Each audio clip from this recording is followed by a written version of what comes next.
action is that it caused the player to do something. In a multi-way pot, if a player bets 1,000, player makes a $25,000 bet, player C calls in 1,000. It's very clear that that is a gross misunderstanding of what the action is. Would you state it again how you would word it? I would word it, and to me, I also have an issue. I think a lot of these issues are related. I also have a small issue with action in turn always being binding. I think that anytime there's a gross misunderstanding of what the action is, and you are making a player do something what they clearly did not want to do, that is not the optimal ruling. The problem is the argument is that, well, that's how they learn. You know, everyone has that one bad ruling that went against them. However, in that situation, you don't know which player you're penalizing. There are many situations where a big bet is made, the player puts in chips, not knowing that big bet is made, they're forced to call, and the player A didn't want to call. So the problem is you don't know what player you're penalizing in that situation. So I'm not a fan of making someone do what they clearly didn't want to do. Everyone at the table knew that they didn't want to do that. If there's a clear, gross misunderstanding of what the action is, in my opinion, they shouldn't be held to anything. However, if there's any action behind, a fold, a call, someone tabling their hand thinking they've reached showdown, that is action which locks in that action. But we don't know whether he wanted to do it or not. That's the problem. Exactly. Right. Exactly. That's my point. Is that you don't know which player you're penalizing. Saying don't penalize him because he put in 1,000. He put in 1,000 on the river, but we don't know whether he did that on purpose to get the other guy to table his hand to get a read on that player. We don't know. If the player tables his hand, he just called. If the player tables his hand, that's action. What you're saying is that you disagree that there are times when there's action in turn that may not be binding, which I think that we can all agree. I mean, at least I believe the board is probably in agreement that anytime you put chips in turn and they're binding, whether it's 1 or 50 or 1,000. And I think that's kind of what you have the issue with. Is that right? Your problem is that you don't want us to force him to raise from 1,000 to 25,000 if it's out there. Is that what it is? Make the call on that. And as I understand it, you're also clarifying that it might not be the player who put the wrong chip in or the incorrect amount that you're penalizing by making him complete it. It might be the player who made the bet who's now being penalized by making this guy complete a bet he didn't intend to make when this guy was bluffing, and now he gets caught by an accident when the guy didn't mean to call. That's exactly correct. Yeah. Is it? I don't have an answer, but at least I understand the question. And would you please restate how you would word it? You started out with a suggestion of wording. Action in turn is binding unless there is a gross misunderstanding of the action and there has been no action behind.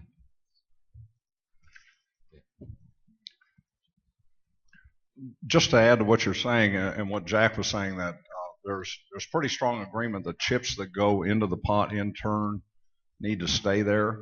But if you as TD believe that that was a gross misunderstanding and you don't want to hold them to a full call, then right now under TDA Rule 34, at TD's discretion, an undercaller may be held to completing the full bet. So that gives you the capacity to say, you know, your chips are in the pot, but I do believe you made a judgment error here. You weren't aware, and so I'm not going to hold you to the remainder of the call, and you can fold your card. Correct. Why do the chips have to stay in if there was a misunderstanding of what the action is? Because I think you need the general rule. What will happen 99% of the time, and what we're referring to is that other 1 or 2% where we have to have the exception. All of our rules clearly are covered under rule number 1, which is in the interest of fairness, or gross misunderstandings are certainly in that. So if you have an issue where you're clearly, with all of the evidence you've gathered on that table, convinced that the fairest thing to do on that table is to let the player off the hook and not penalize the guy who wouldn't want to call, as you stated earlier, then you can definitely do that without necessarily having a group of rules to do it. And I think that's what we're trying to do. We seem to be in a loop here about circumstances, situational issues, where we know that we are about to encounter a whole bunch of things under the same heading, but all need to be interpreted slightly different based on what you learn at the table when you get there. What we're back to then is, do we need any rule at all, and do we already have all of these situations covered under our rule number 1? Yeah, I understand rule number 1 that you can make a rule that's in the best interest of the game. I just think that the rule encompasses all the situations as far as acting in turn, verbal declarations in turn, throwing chips that are incorrect in turn, and this new phenomenon of throwing a single chip or multiple small denomination chips. I think it's too difficult to determine what the player's action is, but if there's already a pre-set of rules saying that if it causes an action behind you, it's going to be interpreted a call, and if there's no action behind you and it was a misunderstanding of the action, that you shouldn't be held liable for it. So if a guy puts out $21,000 chips in a stack, and he comes out and say the blinds are 2-4, he puts out a $500 chip, what do you think he's doing?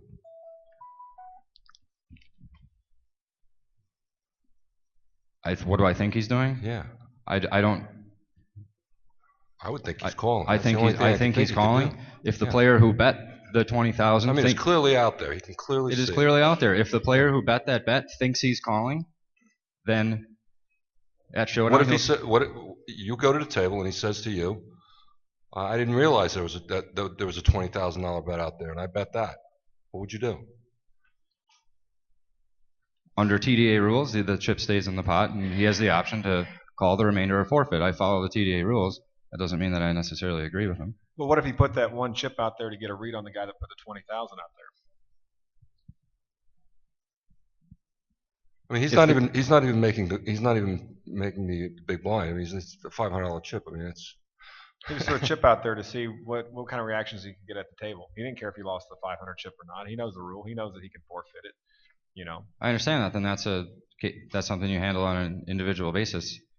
If the player who bet 20,000 interprets it as a call and tables his hand, it's a call. No action behind him. He's going to clearly say this was a gross misunderstanding on my part, and I thought the bet was 400. I thought the big blind was 400. I put 500 thinking I was calling. You going to let him take his 500 back? In your world, as the gross misunderstanding, you clearly believe this guy literally thought that it was 400. He throws 500 out there, but the bet is really 20,000. Are you going to allow him under your rule and this change of saying that if chips go in the pot in turn, they may not be held to the pot? I mean, I can't see a situation where I would ever allow that. I'm just trying to figure your reasoning for allowing that in that spot, and how you could really determine whether or not somebody meant to do it or not meant to do it. And I think that's why the rule was in there in the first place, to prevent guys from being able to do that. And and once they do it once or twice, they'll never do it again. Okay. Just to break down a couple of these topics individually, Matt had proposed that heads up, if you're facing a bet and you put out any amount of chips, you are considered to have made a full call. That's one. Is everyone kind of trending towards agreement on that one? If there's just two players, any place, doesn't have to be on the river, but two players remaining in this hand, one of them bets, the other person puts out any amount of chips that is less than the bet, it's going to be considered a call. Okay, so contemplate that one. And then the second one, if it causes action behind you, it's a call. Dave had mentioned this in discussions a couple of days ago. Where are you with that one? That's what Paul just said, and I agree with him on that. If there's Are we sort of trending towards ruling that to always be a call if it triggers action behind them? Yeah, but the thing is, if it's heads up, there's not going to be any action. Well, but what about behind it. multi-way? Right, What about multi-way? And that's why I said the way I said it, that if it's heads up, then the single chip or any chips would be a call. If it was multi-way and there was an issue and the floor was called to the table, it would be up to the tournament director, which is what everybody in this room gets paid to do, to make that decision. But then what about if there's action behind the guy? Right, then I believe that if there's action behind it, we're going to make them call. Okay. So. Right? But let's move on. I think we all pretty much agree that rule number one will overtake this one in any way. We're trying to discourage the one chip call. We're trying to just to make it so that it's that they're not betting that way, but at the same time, it will be considered a call. And we're also saying that if a guy puts out an undercall in any kind of situation, we're going to make him call in a heads-up situation. A multi-way pot, we're going to say it's up to our discretion whether or not we want to let him forfeit or have to pay the difference. But we also want to say that if he has continuous, if he does this more than once, we're going to penalize him. So Right. I think it's one of those things that the reason this is even coming up is that doing that single chip puts some doubt into the other player's mind, into the tournament director's mind, into the dealer's mind. So that can't be a good thing. So the fact that this is putting any doubt into anybody's mind, I think it has to be eliminated. And so this still leaves it for you to where you can make that decision if you feel that's right, because based on the integrity or fairness, if you feel that it was a gross misunderstanding, I still think that leaves that latitude here with this rule. So, let's ask this, Matt. Christian, what do you think for the Aussies and the Asians? How do you think they would feel about having to put the entire amount into the pot and not being allowed to just call with one chip? You weren't here before, Jack, when I disclaimed that it's not an Australian thing, especially. That being said, I always rule it as a call when I see it, but I discourage it anyway. It's good. It sounds like that we could get the Aussies and the Asians to go our way, although we'd have our discretion to allow them, right? One of the suggestions on here is say that any chips in after a bet are considered a call. Exceptions may be made in extreme circumstances unless action behind them has taken place. Repeat that, man.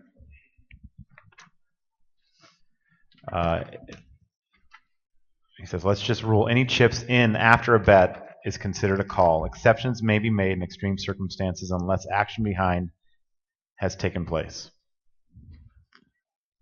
So we right now have 4 parts of this. If heads up, anytime you're facing a bet, you put any amount of chips out, that's a full call. Multi-way, no action behind you. It's up to the TD's discretion. If you do it repeatedly, that's definitely going to be subject to penalty. And then if multi-way and it causes action behind you, it's a call. Are we, with those 4 components, are they going to take a vote on at least those 4 and see if we're all on the same page with those? Okay, let's do it. Go, Mike. Take a vote. Go ahead. Lead the way. So anyone seriously disagreeing with those 4 elements of action and turn? Restate your 4 elements, and we're all going to say, if we agree, we'll put our hands in the air. Restate the 4 elements, Okay, please. the first one is 2 players heads up, facing any bet. If you put out any amount of chips, you have called. Everybody agree to that aspect of it? Nice. That's an easy one. It's easy. Second one, multi-way action. There's been no action behind you. You have undercalled, but there's no action behind you. It's going to be up to the TD's discretion whether you have called or whether he or she will allow you to leave the chips in and fold. We put that in print. You agree to that? A couple of hands Third slow one. to go up there, but it looks like it's a consensus. Is there any disagreement on that one? Any material disagreement? Okay. What are you going to do when the first player undercalls and it's just repetitive for the next 2 players that undercall? Say there's a $22,000 bet and the bet before the raise was $1,000, and somebody says 22,000. Next guy calls, next player calls. Are you going to consider the first call or the first initial misunderstanding a $22,000 call? And not the next guy? No, I think under the rule they'd have to both call, right? They'd have to Well, both the first, as soon as that second person acts behind him, of course, that second person is also undercalling.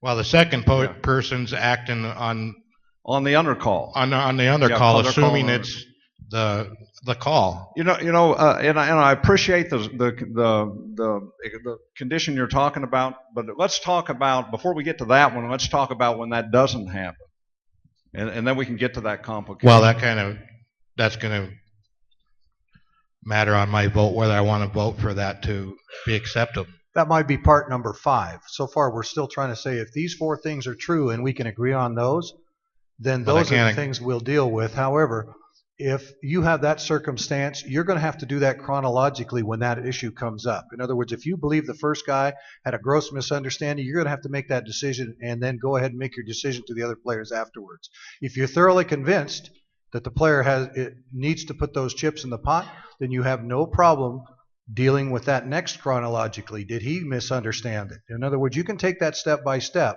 but I don't think we're going to write a rule for it. Fair enough?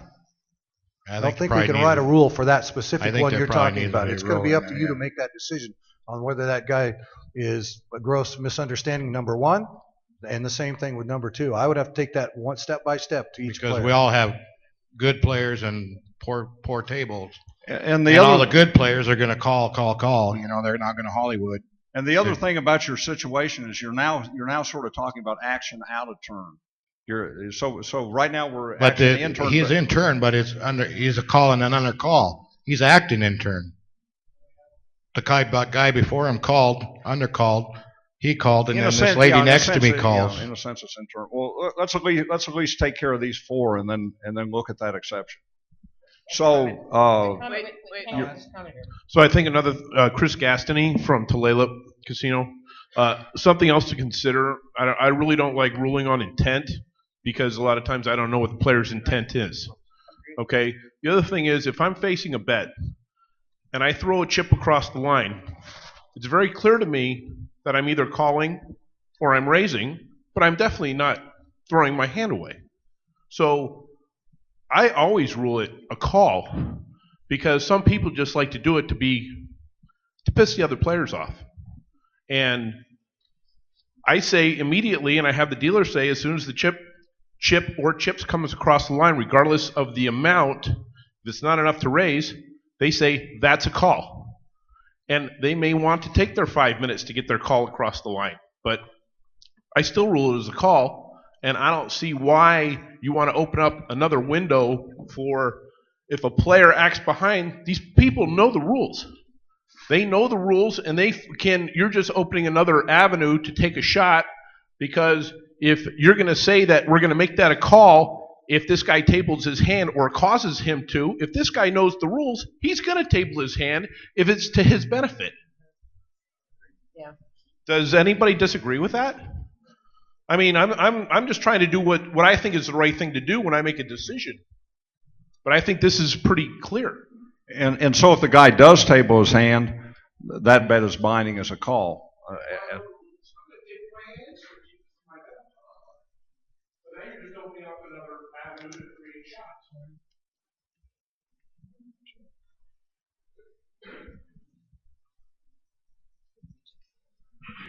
Okay, so the third situation, you're multi-way, the player undercalls, and then the player next to him acts. That locks in the action as a call. That locks in the undercall as a full Sorry, call. Mike, just a second. I think Kathy has.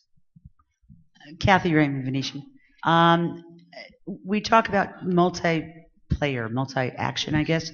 What we're not considering, I think, is, if you had 3 players in a hand, the first player checks. Second player goes all in for 20,000. Third player throws out 1 chip. That's basically the same scenario as a heads up, in my view. There was no possibility that he's calling the first bet because there was no first bet. So rather than calling it multi-action, multi-player scenarios, it's if we went with if there was a previous bet. And then there was a subsequent bet, a subsequent raise. And now we're going with the call behind the raise cash game, basically rule that I'm sure most of us are familiar with. There is a possibility that he could be calling the original bet of the 1,000. Okay, in that case, he's got to forfeit the 1,000, or he's got to complete it to the full amount of the raise, because there's a possibility. Okay, if there's a check in the first action and there's an all-in in the second action and a one chip out there, there is no possibility that he was calling a first bet because there was no first bet. So it is very, very similar to the heads-up situation. So if we're going to, make a distinction between all-in heads up or all-in, don't call it multiplayer. Call it, if there was a previous bet, then the TD has discretion. But if there was no previous bet and there was a check, bet 20,000, throw in one chip, it's a call. So, rather than make the distinction of multiplayer, maybe make that distinction instead. So that's, if the undercall is the first call, it is Right. always a call. Yes. So the first player checks, second player makes a 20,000 bet, next player throws out 1,000. It's a call. They are the first caller. The first call. Therefore, you would consider that to The that first call. also to The first always call. be a full call. Right. The first call of the first bet. In her situation, You I'm might making get that player call some too. backing there, Kathy. Sorry. I'm making the player call there too. If the first guy checks, the next guy bets whatever, and the next guy undercalls, he's calling the full bet. It's an absolute That's full what she said, bet. for sure. Yes, That's I what she agree. said. I I think agree. what you're talking about is when there's more than one bet on that particular More than one street. bet. More than But one I think bet. we were referring to multiplayer, and I don't think we can determine it that way. The only suggestion that has really come through that doesn't create a new loophole or create a new angle is forcing them to call.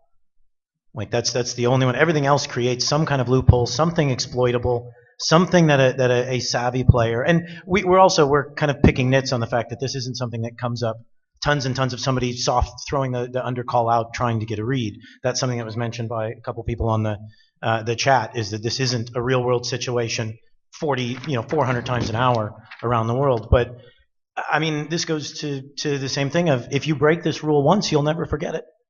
I mean, if you get forced, you think that's actually 600 to call and it's 3,000, and the floor comes over and makes you put the 3,000 out, you're going to pay attention next time.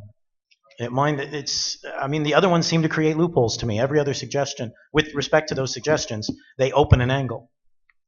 I'd just like to say that I'm not a big proponent of if you make this mistake once, now you know, because I think we have a lot of new players in the game, and if they make this mistake once and they really don't know what they're doing, and they're gone now, they're gone from the tournament, there's nothing to say that they should or would come back. So I don't particularly like, you learn your lesson the hard way.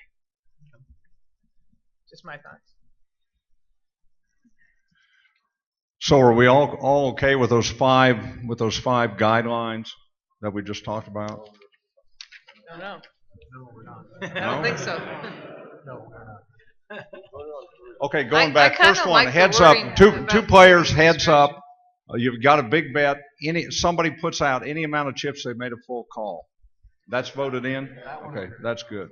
Okay, second one, multi-way, if it causes action behind you, it's a call. That's the questionable one? Okay.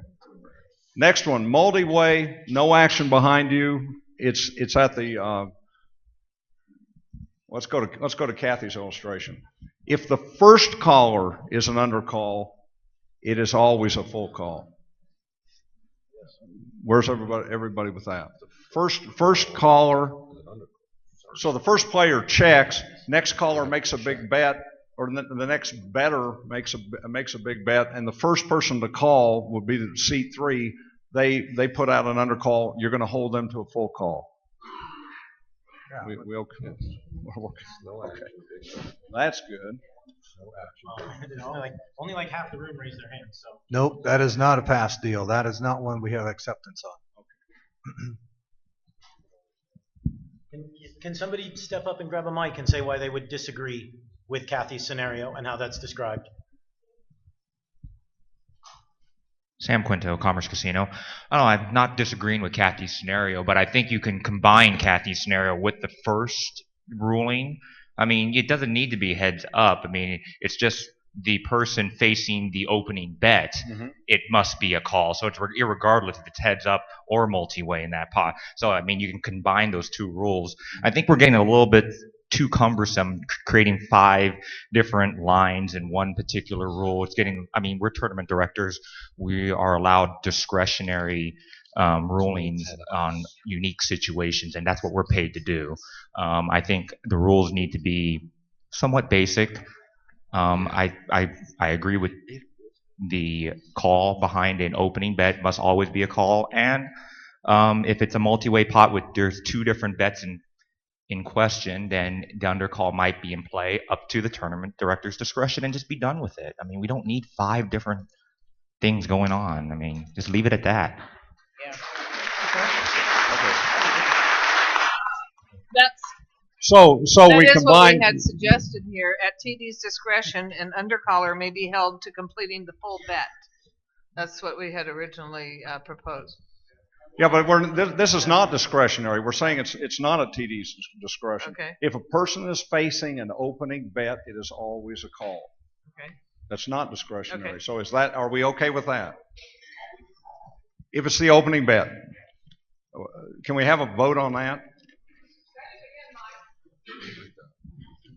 If a player is facing the opening bet of a betting round and they put out any amount of, if they put out an undercall, they will be held to a full call. That should probably be first aggressive action because we're talking Well, yeah, about it's the opening bet, so but it might not be the opening actions, and we just may need to specify that because it might go facing, check. yeah, facing bet. opening bet. Yeah, a person facing an opening bet on a betting round, an undercall is always a call. I mean, sorry, Jeremy Mattern from Wild Horse Casino. I definitely agree with the scenario that was brought up, but there are times where an all-in is declared. Seat 1, seat 10 puts out an initial bet, thinking they're not seeing the chips. So I don't think stating that it's always when we handcuff ourselves saying something's always this way, we kind of take that discretionary, just like he's saying. I think he's 100% correct. We can sit here and we can rifle off 9 different scenarios and still not cover everything. I think it just needs to be subject, like really with the wording, just tournament discretionary, and then we should be making those decisions. What about the wording we had said earlier? What's wrong with that? For using for all of it. Mike, if you just said any chips in after the bet is considered a call. Exceptions may be made in extreme circumstances unless action behind has taken place. Why doesn't that answer everything? Well, are we okay with that scenario? If you undercall and there's action behind you, you have made a full call. Now the gentleman in the back did bring up the point. Well, what if that action behind you is also an undercall? But let's assume it's not. Okay. Initially, is that always a binding call? If your undercall provokes the next player to act, is your undercall now a binding full call? And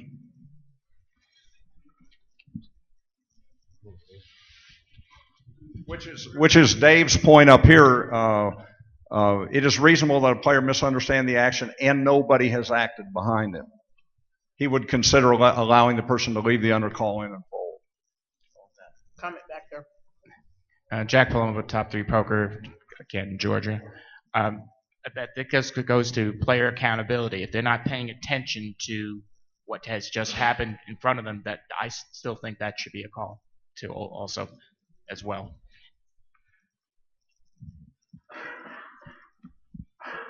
Back to your original statement. We can always leave this for tomorrow and follow up on it. Give it some thought. That's always a possibility too. No, because there are a couple rules. There are a couple rules from this morning that we're going to draft the actual language and then propose that tomorrow. So. Go ahead. Dale Hunter, Downstream Casino, Quapaw, Oklahoma. We can go over several situations that's going to happen. I think it's going to be TD's discretion anyway. You're going to have to come over and make a ruling, gather the evidence on the table, make that ruling whichever way. I think we need to leave it at TD's discretion, whatever it is.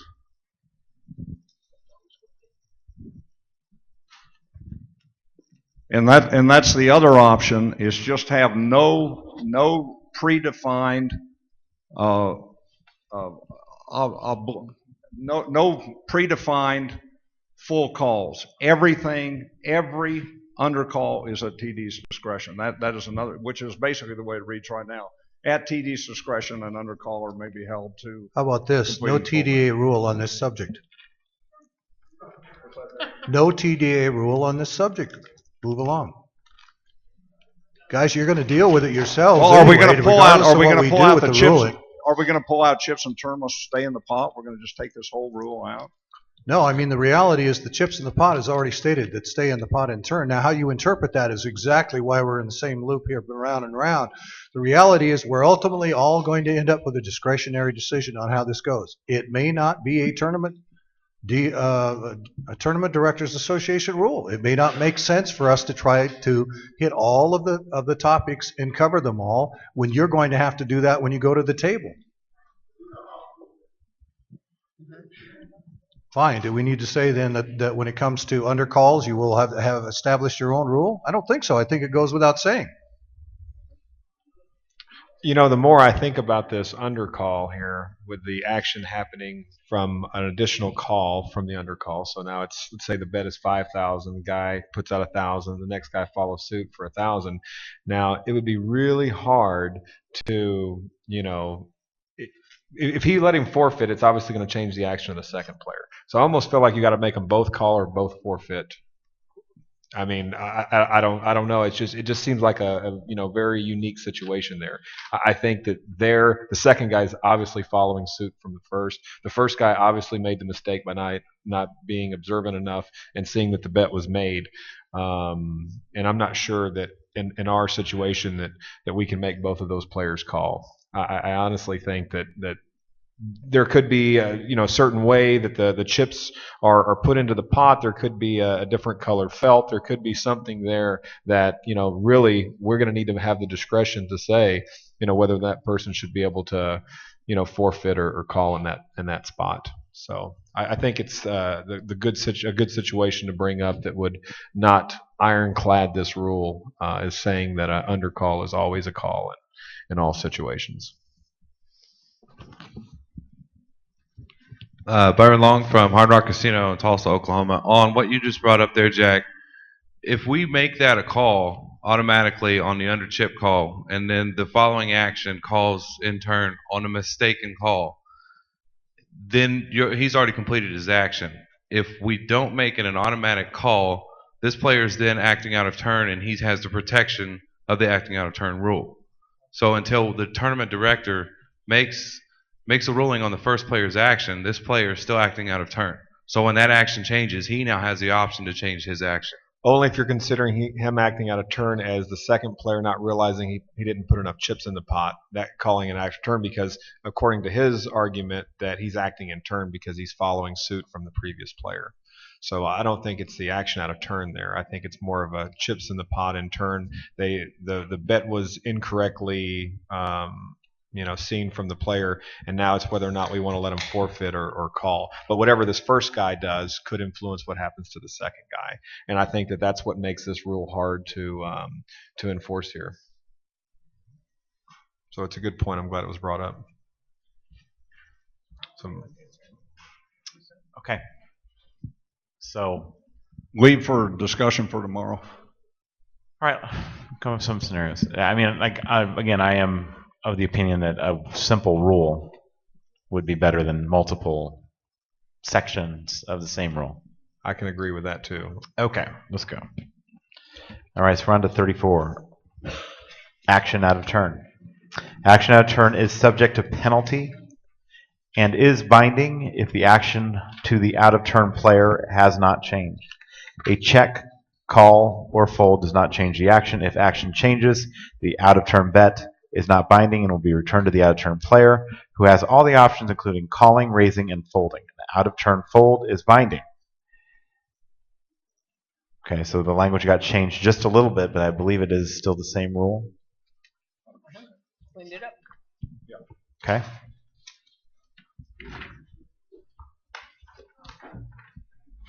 I have one question on that. Again, Paul. Out of turn full is binding. Obviously, agree with that 100%. How do we feel about an out of turn check? Be binding in the sense that if you check out of turn, you cannot take an aggressive action in turn. I agree. Yeah, No, absolutely. you have all options open. You have all options open. No, I don't think you should have all options open. I think if you take a non-aggressive action out of turn, you cannot take an aggressive action in turn. Right, and if anybody acts when they go back in turn, if somebody acts, then it opens back up. Christian, tell us what you do in Aussie land. This is interesting. You guys will appreciate this if you've never been to Australia. Yeah, hi, Christian from Ground in Australia. We actually have a checking out of turn rule separate, and a player that checks out of turn forfeits all right to bet a raise when the action gets to them. And it's a rule in place to stop players inducing a bet by deliberately checking out of turn. Takes away their right. That's the point I was trying to make. Is that if you check out of turn and a player bets, you've forfeited your right to raise. You can simply only call the bet. Okay, and if I call out of turn, have I forfeited my right to raise? So what you're saying is my out of turn action will cap my correct action when the action is backed up to the out of turn player. That player action then comes back to me, and I am capped by my prior action. Yes. Now is that the way it's always been? No.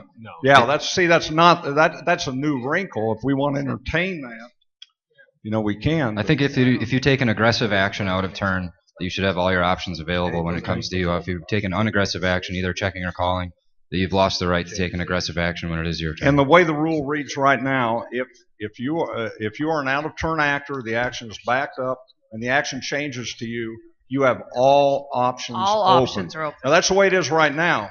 If we want to entertain the possibility that your out of turn action will limit your correct in turn action, we can entertain that. But it is a different proposal. But the only good thing about the rule there, and I didn't like it at first when I went there, but I do realize that it really corrects guys from acting out of turn, especially those bad actors that want to consistently check out a turn and then pop it when the other guy bets.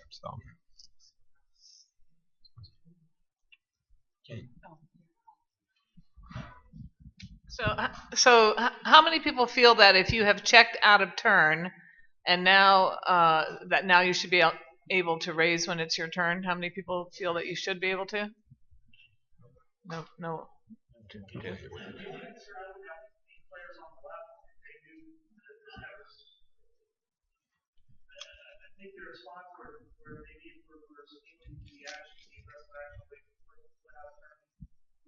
Drastically alter the outcome of the game. Because players on the left, players on the left might be calling now in pots where they would have been raised out, and we might basically change the outcome of a hand by taking the actions away. That's my one concern. I just wanted to voice it. But without and another part of the problem is, okay, I can both change the action when it's backed up to me. I'm the skip player. I can both change the action and I can control what this other player can do. I've now got them kind of like a puppet on a string. That as well. I've got them limited. So that's the downside of having that person limited. As the skip player, I already have information on this out-of-turn player. And I can control them if I don't change the action. So I've got a lot of control over them all already. Now are we going to say I can then change the action and what they can do is limited? So that's the sort of the devil's advocacy side of it. And the way the current rule says, if it backs up to that skip player and that skip player changes the action, and then it goes back to the player that acted out of turn, all options are open to them.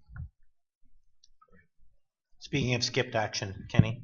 Yeah, I was going to say the problem is that the guy that acts in turn, if his intention was, for example, to bet and eventually go all in if his opponent raised, his opponent now cannot raise anymore. So he is forced to call, and even if he checks, he cannot even check raise because his opponent will be forced to check as well. So I think you should leave all options open to the out of turn player.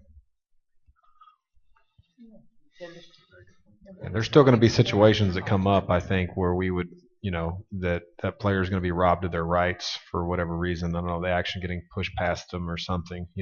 What happens when the dealer pushes the action past, of course, and the guy checks out a turn? Now you go back and let him do it, or maybe the dealer looks at him, but he doesn't really tell him that it's on him. Kind of one of those things. Maybe his nose itched or something like that.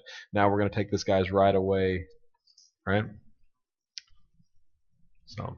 Out of curiosity, you mentioned it as an Australian thing. Christian, just on a response to Kenny's thing, are you getting feedback from players on that as far as like, I had aces and I wanted to check raise, but now the guy who was going to be action, you were not going to let him bet. So how's it coming up down there? Well, the player that's yet to act can, if he wants to get all his chips in, he still can. He can't check raise, obviously, because he knows the player can't raise him now. But he can still put all his chips in if he wants. We just feel that in any situation where there's a player acting out of turn, if anyone's going to be disadvantaged, it should be the player acting out of turn. That's a good point. Well, I agree, and that's a great point.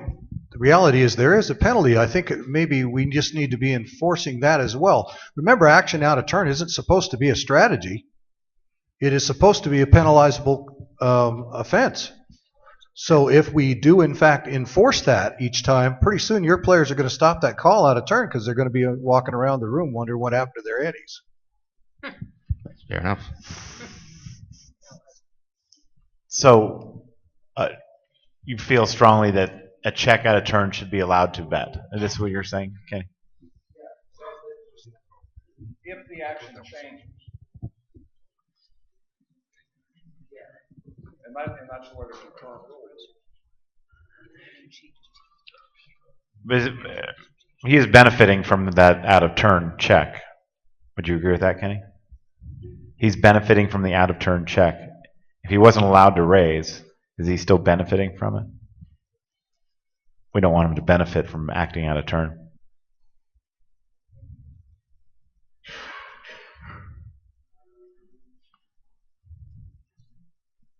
If this last line read, an out of turn check or fold is binding, could you live with that?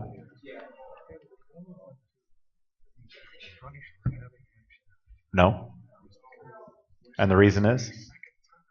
Because you're giving the skip player too much. Well, you're giving the skip player too much control over that player's action. I know that player can only call me if I bet. A check out of turn already is binding if the action doesn't change. If you check out of turn and you're facing a check, the action has not changed. So writing a rule to say an out of turn check or fold is binding, a check out of turn is binding. If the action is still checked to you, you have to check. What I say is that you can't take an aggressive action. A check can never turn into a bet. You're either going to be facing a check or you're going to be facing a bet. A check out of turn can only turn into a raise. And I don't think that should be an option you should have. So then the skip player has control over you. The skip player knows that he has an opponent that can't raise him. Do we want to give him that much information? He already knows that you want to check. You do. Okay. And then do you want to go further and say, okay, if he called out of turn, if he also he cannot take aggressive action if he called out of turn. Okay. I don't think there's any reason to change in the rule as it is stated right now. If we keep letting every single action out of turn be binding, then there's no reason for anybody to act in turn. They know that I already checked out of turn, so that's going to be binding. Nobody needs to act in turn anymore. So the rule as it's stated now, I think is fine. I don't think there's any reason to change. Yeah, and with the penalty component, I think as Dave mentioned, it just solidifies that one. Absolutely. Penalties are always available.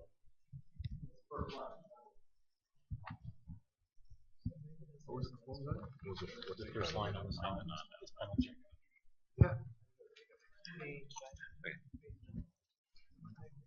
Hi, John Short, Southwest Poker News. I know you don't want to commingle rules, but in Robert's Rules of Poker, number 11, deliberately acting out of turn will not be tolerated. A player who checks out of turn may not bet or raise on the next turn to act. Any player who has called out of turn may not change his wager to a raise on the next turn to act. An action or verbal declaration out of turn is binding unless the action to that player has subsequently changed by a bet or raise. If there is an intervening call, an action may be ruled binding. That's some verbiage that you might want to consider. For what it's worth, I'm pretty sure that that has to do with the live side, and it is one of the differences between tournament and live side is we have the ability to penalize players. In a tournament, we don't have that ability in a live game. Therefore, you have to have a different rule for live games when it comes to out of turn action. And I agree with everything you guys have said out there when it comes to how to deal with it, except for when you come to a tournament. This rule is probably as encompassing as it gets as it is. Would you not agree, though, anyone that checks out of turn and wants to raise is shooting an angle? Penalize them every time they do it until they can't afford to do it anymore.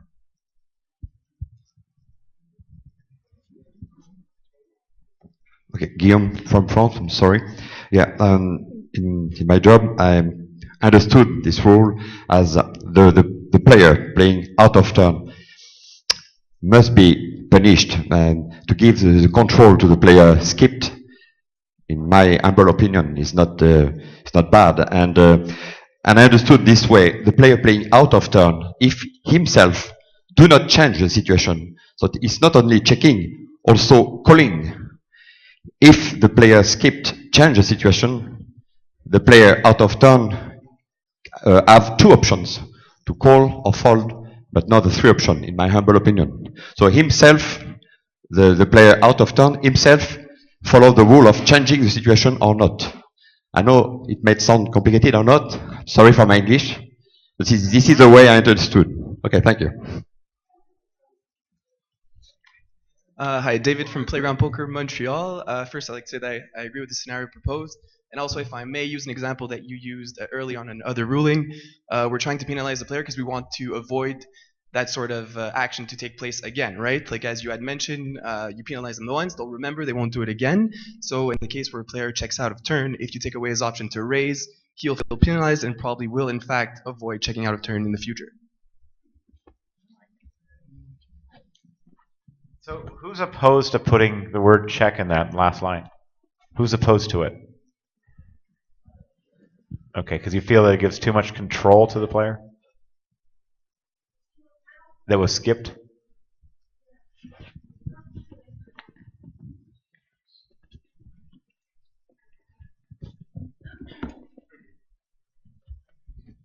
Deb Jardina, Best Bet Poker in Jacksonville. I think this rule, the way the TDA has written it up on the screen, is just right. As tournament directors in this room, you and I are responsible to make sure that these tournaments are run correctly. If I am paying a tournament director, my tournament director, and he or she does not know how to enforce a penalty so that these players don't do this, then we don't need our jobs go away. If you have everything written where it's black and white, the game doesn't play. You can't make those decisions the same every single time. That's why poker is not a black and white game. It is a game of skill. So I highly believe that the way this rule is written is the way it should stay.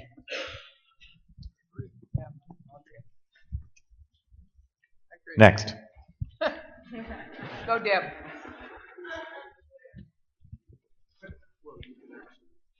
And Paul, I agree with you. Personally, I don't think that he should be allowed to raise in a scenario where you think he's pulling a shot, and therefore I would revert to rule number 1 if you're called for a decision and say, I'm not going to let you raise here because you checked out a turn, and so I would go with that. You induce the action. And I also want to say I really appreciate tournament directors like Paul who said, I might not agree with tournament directors' rules, but I enforce them and I follow them, and I appreciate that. Okay, so do we need to go through this next slide still? Yes? Mike? All right. The player skipped by out-of-turn action must defend his right to act. If he has reasonable time and does not speak up before the substantial action occurs out of turn to his left, the out-of-turn action is binding and fill in the blank. You have two proposals there. Either losing the right to aggressive action or dead hand. Right. There is the school of thought out there that if you are skipped by two people and you do not speak up and there's a reasonable amount of time, your hand will be dead. How many feel that way is the rule? If you're skipped by 2 people, you don't say anything, your hand is now dead. Of course, there could be a quick check. Don't forget Right. about that. That's why I'm saying reasonable time.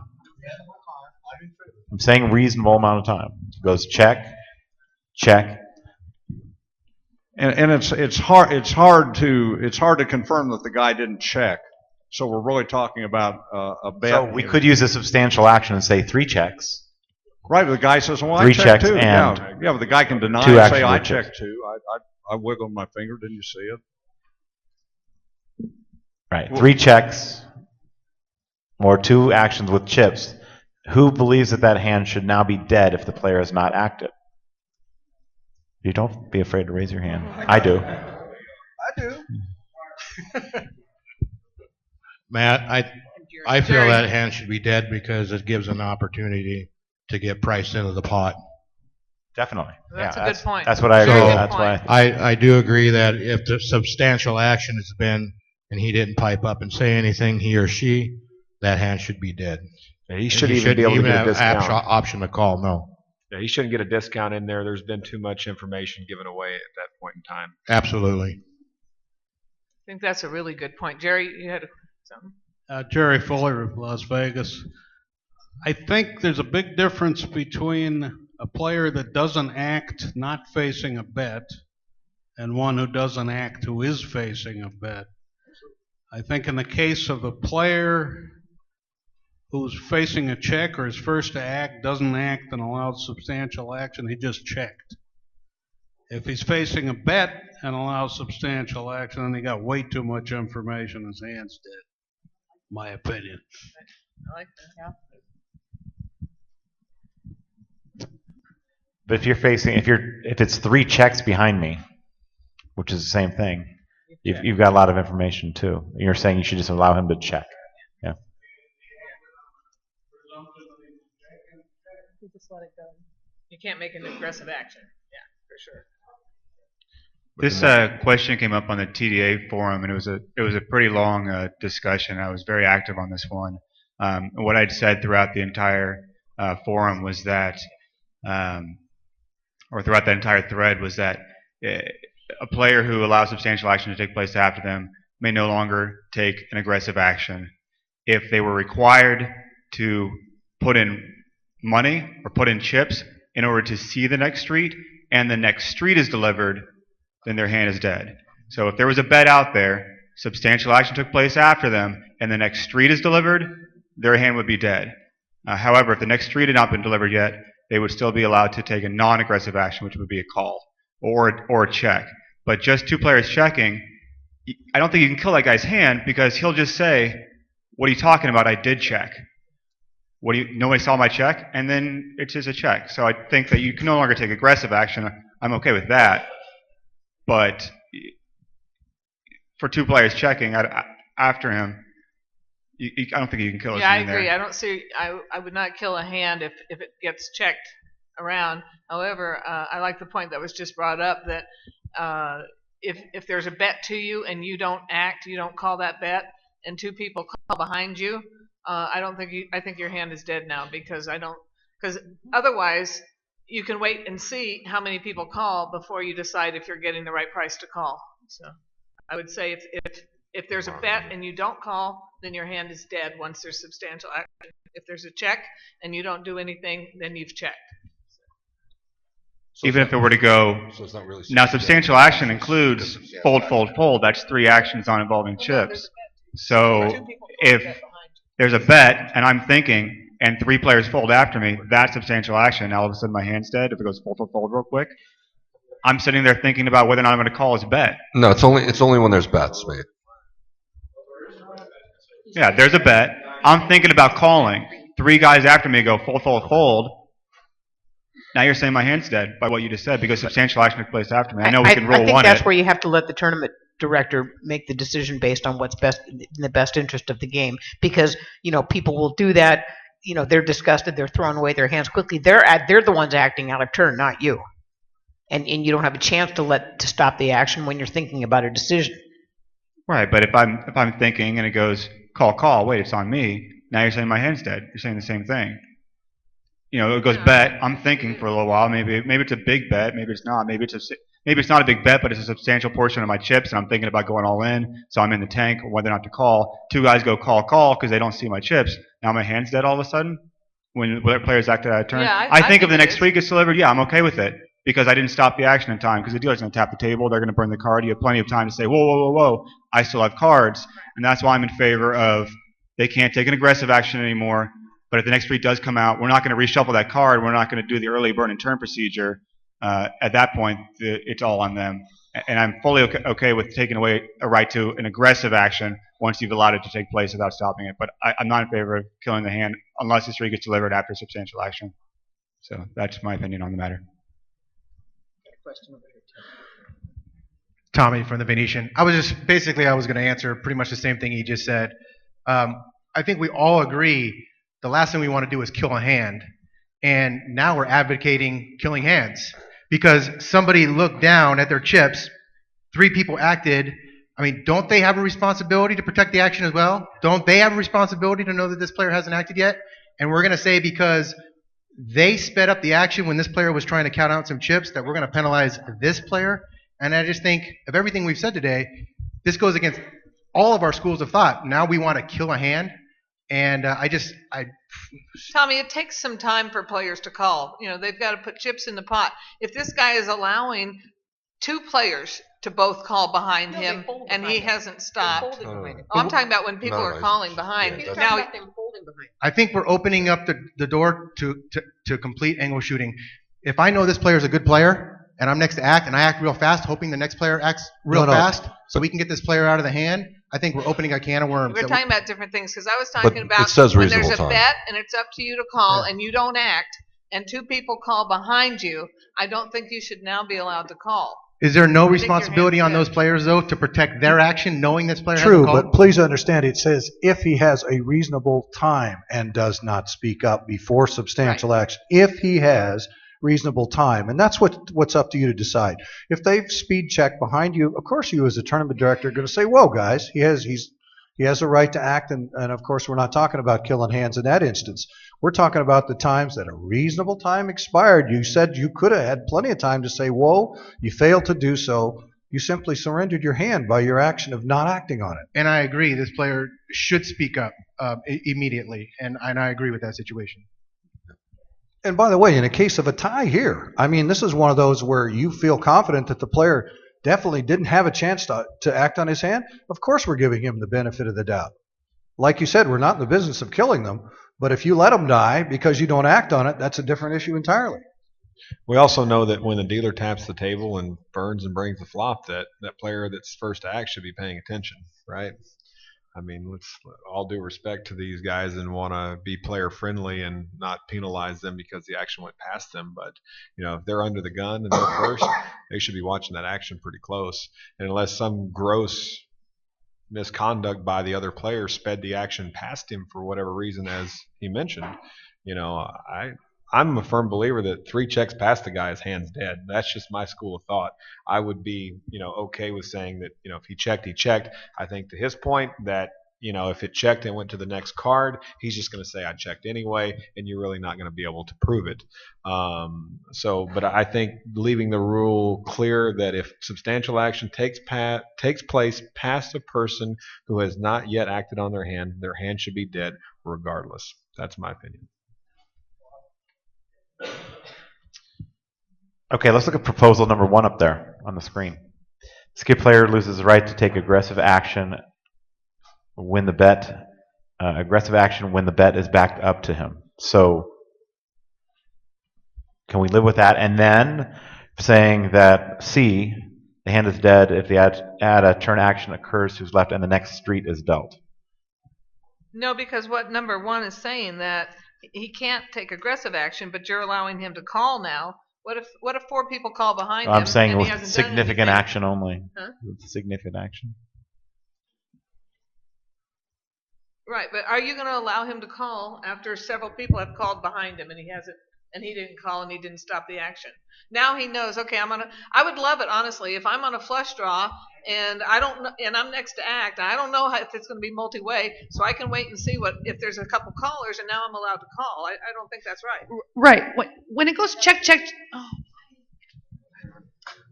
Because the people at when home people wanna go see check, you. check, check really quick, it's usually, and the guy's like, wait, the only one bringing it to the attention is the guy that didn't act. He's like, wait, I didn't act, I didn't do anything. He's not trying to angle shoot. He's like, wow, you guys skipped me, I missed my turn. Which is completely different than when the guy that's sitting there who has cards and it goes bet, skips him somehow, goes call, call, call, call. He's now 100% pulling a shot. Unless, there's no reason, there's no excuse. It's two very different situations. So you're right, you don't want to just kill hands. But at this point, there is no logical, common sense reason why there's 3 or 4 called actions that this guy should have said, no, he's sitting in the weeds like a little snake, waiting to see. So you know what? Bye-bye hand. But every other situation like that, when it's just checked quickly and the guy's like, wait, I didn't act. Okay, now we can re-examine it. We're not saying kill it all the time. Now, a question to you though. How many of those calls will you allow to act behind him before you kill the hand? Will there be 2 calls, in other words, substantial action and the hand is dead, or do you want substantial action plus 1?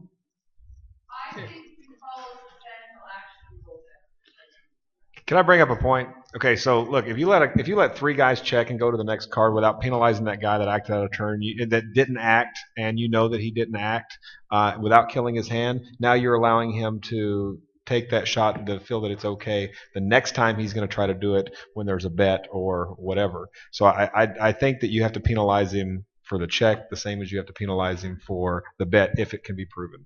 But he's always going to say he checked. I understand that, but let's say that he stops the action after 3, say check, check, check past him, and now he says, hey, I haven't checked. Now what are you going to do? Now you're going to let him act on his hand, or are you going to say, hey man, you have a dead hand? You're going to let him go back and bet? Surely not. No. I wouldn't let him check there. I wouldn't let him check there, nor would I let him bet. I would kill his hand. I'm going to kill his hand. That's exactly right. That's exactly right. You're encouraging him not to speak up. Well, I'm encouraging him to no. I'm encouraging to act in turn, and But absence of him acting in turn, you're encouraging him not to speak up because you're going to kill he's got no upside, he only has a downside. but in a check situation, we already said that we're not going to be able to prove it. He's just going to say I checked anyway. But if he does speak up, what I'm saying is I think you have to kill his hand. That's what. How about if the out-of-turn player does not act in a reasonable amount of time, the hand may be dead. What's that? If the out-of-turn player does not act in a reasonable amount of time, the hand may be dead. The hand may be dead.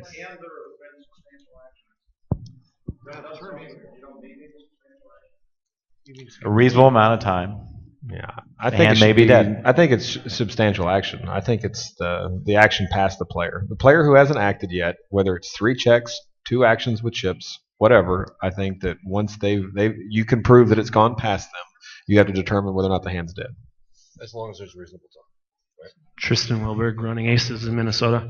In a checked round, if you hold them to a check, they're already getting penalized because if they're bringing it to your attention, you're telling them they don't have a right to act because there's been substantial action after them. Right. So they are getting penalized even if you don't kill their hand. One thing that just came from the online forum from Mike Ward, who TDs the PCA and the LAPT, he said one thing that we need to consider is that 80 to 90, if not even a higher number of these, are perfectly honest mistakes.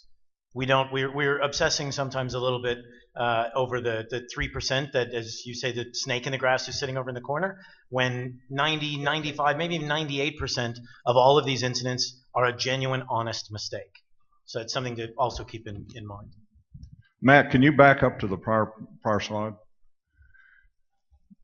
As you're thinking about how you want to handle the skip player with substantial action on the same street, then there is paragraph C. What happens if there's out of turn action and then the next street is dealt?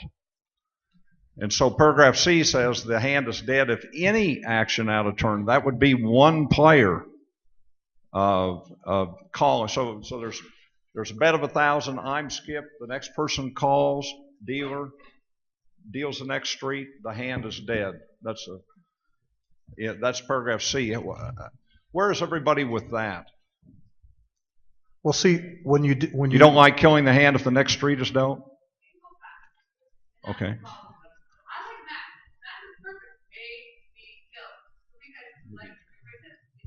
Well, then it may not be killed. So what's the rule there? Okay. The rule is rule number 1. Okay, so what about in paragraph C? What about if there is substantial action out of turn and the next card comes? Would you kill it then? 2 actions out of turn plus the next card. So that's a dead hand. So substantial action plus the next street is dead for sure. Then the question is, what about 1 action? And in a lot of people in the discussions on the forum are considering the deal of the next card as, quote unquote, as a form of action. And they're asking, well, does the dealer count as action? So you kind of got to look at B and C as 2 different situations. Action on the current street, action if the next street is dealt. Let's hear this comment first. David from Playground Poker. We covered 3 different scenarios regarding this rule. Essentially, if the player intervenes before substantial action is taken after him, whether it be passive or involving chips, he keeps all his actions. If a substantial action is taken not involving chips, he's binded to a passive action. And in the situation where the substantial action does involve chips, then his hand is killed. That's how we've been dealing with it, and players, I think, all believe it's pretty fair. However, we haven't covered the scenario where the following street is dealt. That, in my opinion, should be discussed. That sounds good. Makes sense. do that again. We like that one. Okay, once more. Do it slower. So, if the player intervenes prior to there being substantial actions, that player conserves all of his actions, because obviously it was his role of protecting his hand. He said, wait a second, still my turn to play. He shouldn't be penalized in any way. If, however, substantial action is taken, not involving chips, like they were saying prior, check, check, check, that can go very fast. It's still kind of the player's responsibility to know that it's their turn to play, but his hand shouldn't be killed, because essentially you'll be eliminating a player in a situation where no action has been changed. So they'd be binding to a passive action, still being involved in the hand for the following street. But if indeed substantial action has taken place involving chips, like you mentioned, you see a call, you see another call, at some point, a red flag should be raised. In that situation, then yes, your hand should indeed be killed. And does the dealer, in that scenario, does the dealer count as action? As I mentioned, that's not something we covered. It doesn't usually happen, because we like to think our dealers are pretty well trained in that department. But that I can't share my opinion. I believe that yes, it does stand a substantial action, because obviously the dealer is supposed to announce the following street. So there's a tap on the table, there's the burned card. Those are all red flags in my head. So yes, probably the hand should be killed, because then you're also involving a scenario where the turn or river can be changed, and then you're affecting every single player on the table and not just the player whose action was missed. So you advocate that we use both. In other words, there will be a time that the skip player does in fact still have the ability to hang on to his hand, lose the aggressive action, but there may be another time where the skip player does in fact have a dead hand. Exactly, yeah. I think that's if quite there's doable. a bet. If there's a bet. It is available to us. It doesn't have to be an either or, right? So we're looking at that's not bad what he's got right here. That's what I said. And we've had that proposal several times now, so everything seems to be moving in that direction. Well, I think people are missing the sight that the reasonable amount of time. Most of the time we're talking about check, check, check. Well, that's not a reasonable amount of time to anybody's discretion. So writing the rule with the skipped hand is dead, we still have an out. We come up to the table, we have an out. It's a reasonable amount of time. If we don't feel like he had a reasonable amount of time to stop the action, we don't kill his hand anyways. So writing the rule just with the skipped hand is dead and keeping it that way, and then just using common tournament director sense of whether the person had a reasonable amount of time, to me covers everything. So my issue, just want to bring up to the board here. So when we talk about substantial action being 3 checks, if we have a rule that says that there's a situation where 3 checks would not constitute, or 3 checks past the player who hasn't acted is now not substantial action and we wouldn't kill that hand, then we need to go back and rewrite substantial action and say that substantial action is 3 checks or 3 actions past the player unless there is no betting on a particular round where it goes to a checked round. I'm not sure we want to do that. I think one thing that really needs to be considered is who caused this. If it was dealer error, you cannot punish a player for dealer error. Most burn and turn situations are when it's check, check, check. If it's caused by dealer error, you can't kill that person's hand. That wouldn't be fair at all. And we do have new dealers. Yeah, that's why I just like the way to say the reasonable amount of time, because there could be one action. The guy could take 5 minutes and then raise, and that's one action, and the guy behind him hasn't acted. Should we not kill that hand? If the guy waited 5 minutes to make his bet, and this player hasn't acted at that point, it's not substantial action. Is he able to come back in now? It's a substantial amount of time. So why is not reasonable time? If you can go with a reasonable amount of time, the hand may be dead. Why can we not do that? And then it's up to the TD's discretion. Yeah. Doesn't have to be substantial action. It could be the next when the next card comes out, then the hand's dead, or it could be a guy tanking for 5 minutes over here, and this guy looks up and says, "I've never I haven't right. acted yet." Right? So reasonable amount of time works for me.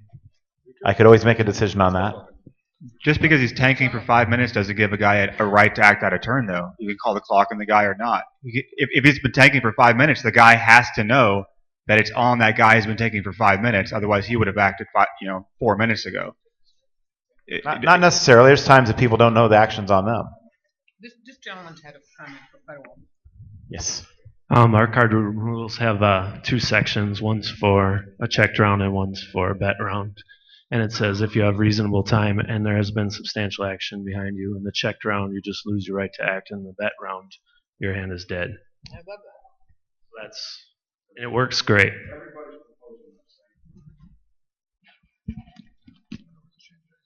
So that's at least a third or fourth time we've heard that same proposal. If they've had a reasonable amount of time, the hand is dead if there's substantial action with a bet to your left. If the next card is dealt, the hand is dead. Now it still leaves the question in air: is it just one action behind you plus the next card will kill it? I think that's where we're heading to. Mike, we're but stuck if on it's checked around, you can't prove that the guy didn't check, and so he basically that's rule to check, like Jerry said. All right, let's get a nice clean statement we can vote on. What is it? Well, basically right here, a player skipped by out-of-turn action must defend his right to act. If he has reasonable time, does not speak up before substantial action occurs out of turn to his left. The out-of-turn action is binding. And the hand will be dead if the out-of-turn action involves chips.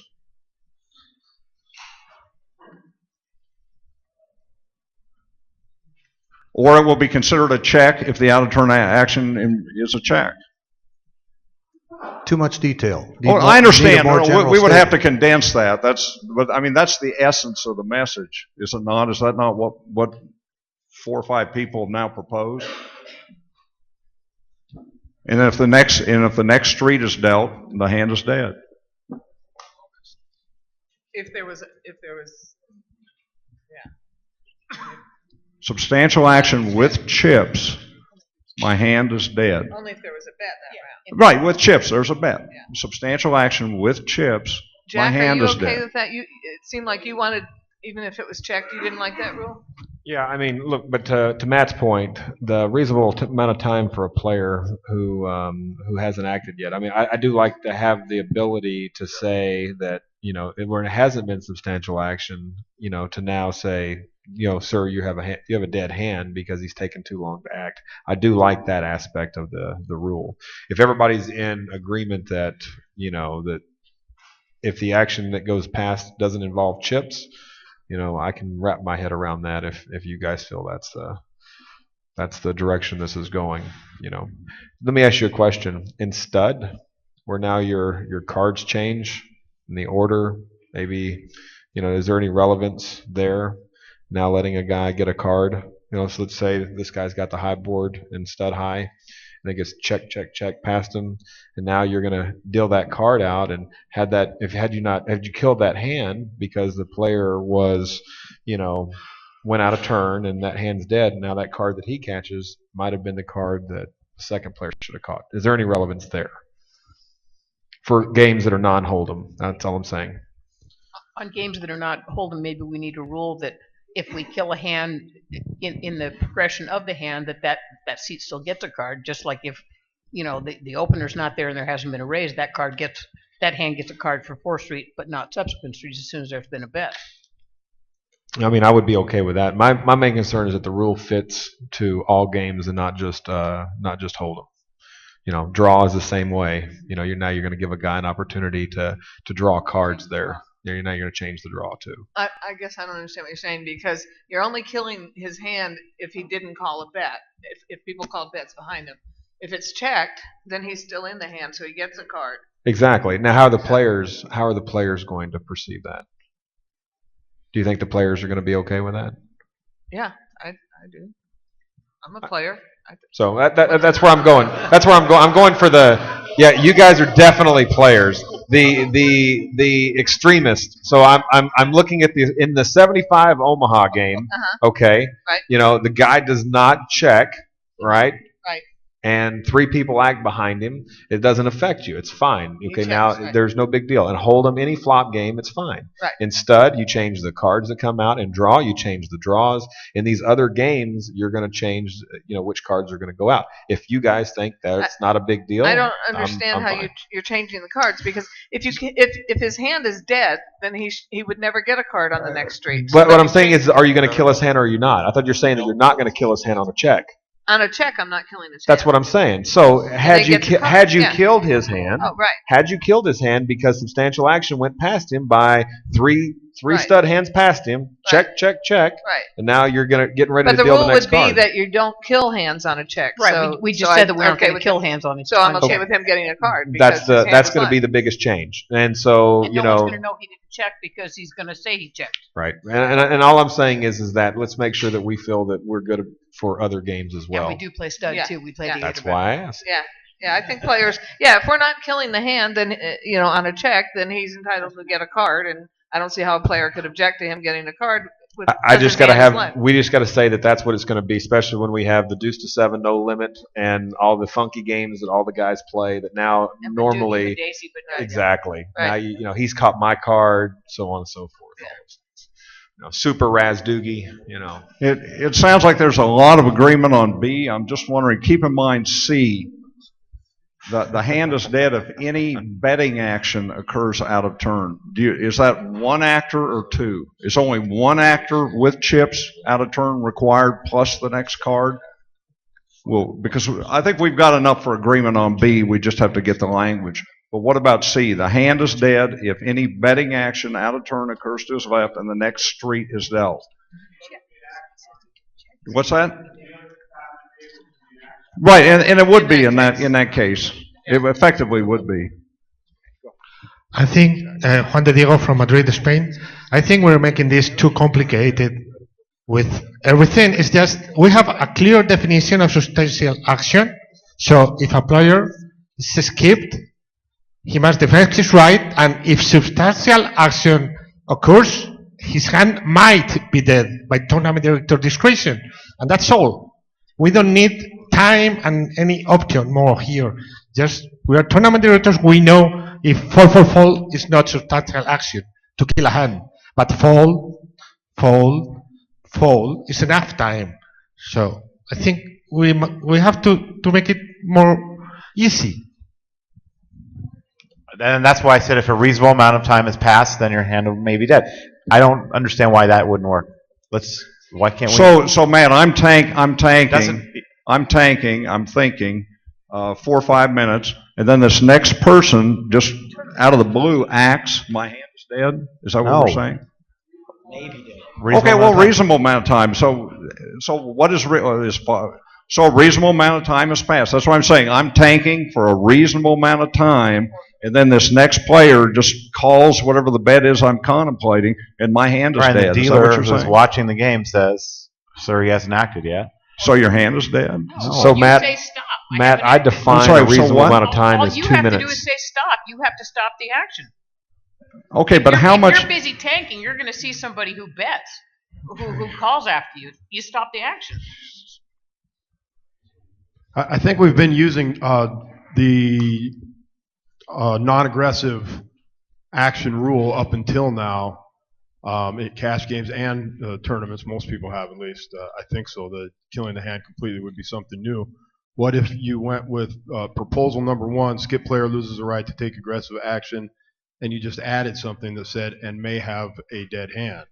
Hand may be ruled dead if you put it into proposal number 1. Also, regardless of substantial action or how many actions they are, if another card comes off the deck, whether it be stud or hold'em, I think the hand should be dead no matter what if he waits long enough for the dealer to tap the table, bring fifth street, or bring the turn. The hand should be dead. I like it, Jesse. Okay. Let's come up with a couple scenarios, and we will vote on this tomorrow. Does that work? Okay. But using what we've agreed to already. So we don't start debating it again. Here we go. This is raising. Okay, methods of raising. You know what the rule used to say was this: it's the player's responsibility to protect the right to act. That's what it used to say. You're right. And we all played fun. Yeah, and we also used to say, take it upstairs to Nellie. And we all- when we wanted to raise. And we also said slip it when we wanted to check, but y'all don't do that anymore. The reality is we still have to come up with some kind of a solution that says, what are we going to do when this occurs? So we'll work on that tomorrow. I slip it. Hi, Phil Hogg from Toronto, Canada. I'm just confused in this particular, what we're discussing here, that we're applying substantial action, where substantial action is defined by actions in turn. We're now applying the substantial action to actions that are out of turn. And that's kind of confusing me on how we apply and rule on these situations. I think they're actually, if I'm correct in what you're saying, they're only out of turn because nobody realizes that somebody's been skipped. So the players think that they're in turn actions. Okay, they think they are, but they're actually not, though. They're out of turn But they're actions. in turn until the out of turn player speaks up. And that's the crux of this, is my understanding, until he speaks up. And at what point he speaks up determines how it will be dealt with. If he speaks up immediately, that will be different than if he lets 3 actions go by him when he speaks up. Yeah, Philip, you're absolutely right that substantial action is initially defined in turn. All that the proposal does, it uses the same standard. 2 players, one with chips, or 3 checks or 3 folds will bind out of turn action. So it's just using the same standard. Yeah, you're correct. We're taking what's normally an in turn condition, and we're just applying it to an out of turn. To answer the question, how many out of turn actions have to happen before a hand is dead? Well, there is one situation regarding the in-turn action, and it is when the dealer puts another card on the board while the other player still was last to act in the previous betting round. So for example, there's a bet and a call, and a third player is still thinking, and all of a sudden the dealer burns and turns a card. And sometimes you have, we call them ninja dealers, who even before bringing in the bets, just quickly tap the table and burn and turn a card before even the player realizes that it was his turn to act. But we have a procedure for that. That way we can bring 4th Street back, complete the action, bring the Natural River card, shuffle that card back in, and not burn and bring that card on the end. That's a procedural thing. And again, reasonable amount of time. But you were discussing if the dealer deals the next street, then the player's hand will be dead. You cannot have rule 35C in there, because then you don't have the option anymore to bring back the turn card and eventually give the action back to the player. So your argument is that you wouldn't be able to use that procedure in the new proposed rule. It's interesting. Okay, let's move on to the raises because it's in no limit or pot limit, a raise must be made by 1, placing the full amount in the pot in one motion, or 2, verbally declaring the full amount prior to the initial placement of chips into the pot, or 3, verbally declaring raise prior to the placement of the exact amount, and we'll get back to that word exact amount, to call into the pot, and then completing the action with 1 additional motion. It is the player's responsibility to make his intentions clear. And the exact reason is for this. We are getting more and more players that are just saying, let's say it's 3 and 600, and they say raise, and they put out 600. Now they're allowed 1 more motion. Well, some people are taking a lot of time doing that, which we talked about last night, and we all say is within the rules. What if the player now doesn't have any hundreds, and it's 153, and the player throws out a $500 chip? And he says raise and throws out a $500 chip. What are we calling that? What do you call that? And then he wants to go back and make another motion. A min raise. Why? Because it's not the exact amount of the bet. So if it's, let's make another example of that would be a raise to 750 off of 1 and 200. Now the next player says raise, and he puts out 800, and then wants to make 1 more motion. We're going to call that a min raise. Yeah. Yes, we're going to call that a min raise. You have to put that exact amount or state the amount of your raise. We want to cut away all the business of putting out short amounts, over amounts, or anything. What you put out there, you either put out the exact amount, or you state the amount, or you put it all out in 1 motion. It's not that difficult, folks. Why do you have to make 2 motions with an incorrect amount of the bet you're facing? That's the question. Even if you don't have change, state the amount. Stage it behind. Put it out in 1 motion. You don't need to do anything more than that. I'd like to hear what you have to say about that. We all agree. I think we agree. Matt, a good question Tristan just raised. Okay, so what about the situation where the player the exact amount, period. Okay. They can do a min raise. It's pretty clear. Makes sense. Take a vote. 75, 150. My guy says raise and puts out 200 and wants to make another motion. What are you doing besides wasting my time? What are you doing? Min raise, why bother? Yep. Okay. I see the tension on your face. Kenneth from Belgium. I don't actually like number 3 in there. I would rather have it removed.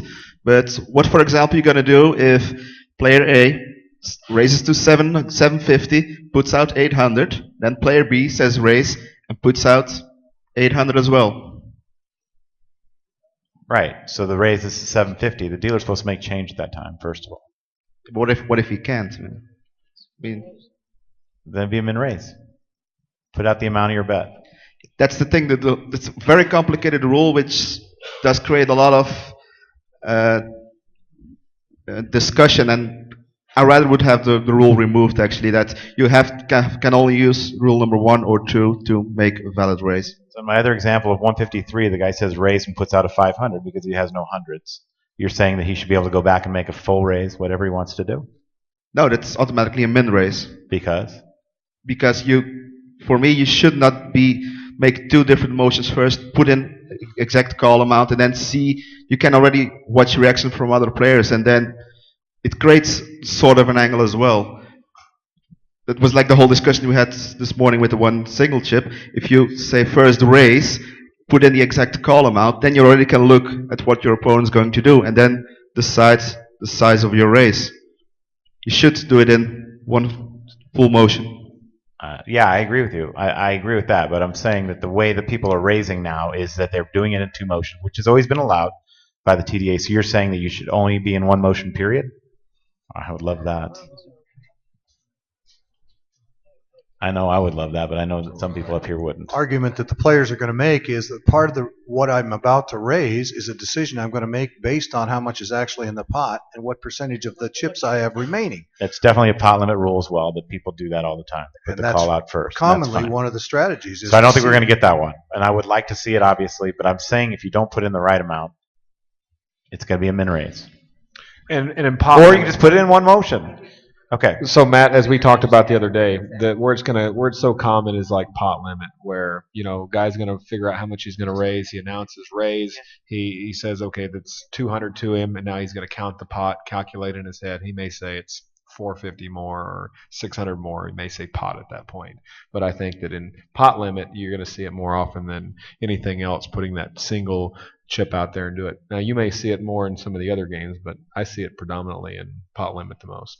Right, so we're going to put the word exact in there, and if not, it's a min raise. It's perfect. Anybody have a problem with that? Putting the word exact in there. Also, I think TV has made players do that because a lot of times the TV director has instructed players to make their raise that way, and it's kind of hard to unring the bell once they've, the TV players have done that. So we're okay with exact. Anybody have? Are you going to specifically say min raise in the TDA rule? Minimum raise. Are you going to spell it out so that's really clear so that you can show them a rule and say? Yes. Okay. There was no disagreement there. Good. I think that's actually a bigger rule than. It's a good one. I like it.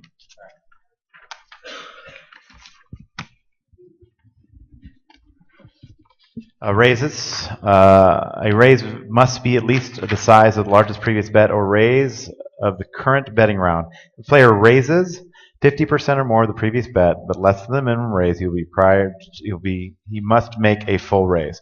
The raise will be exactly the minimum raise allowed. It went from raise to raise.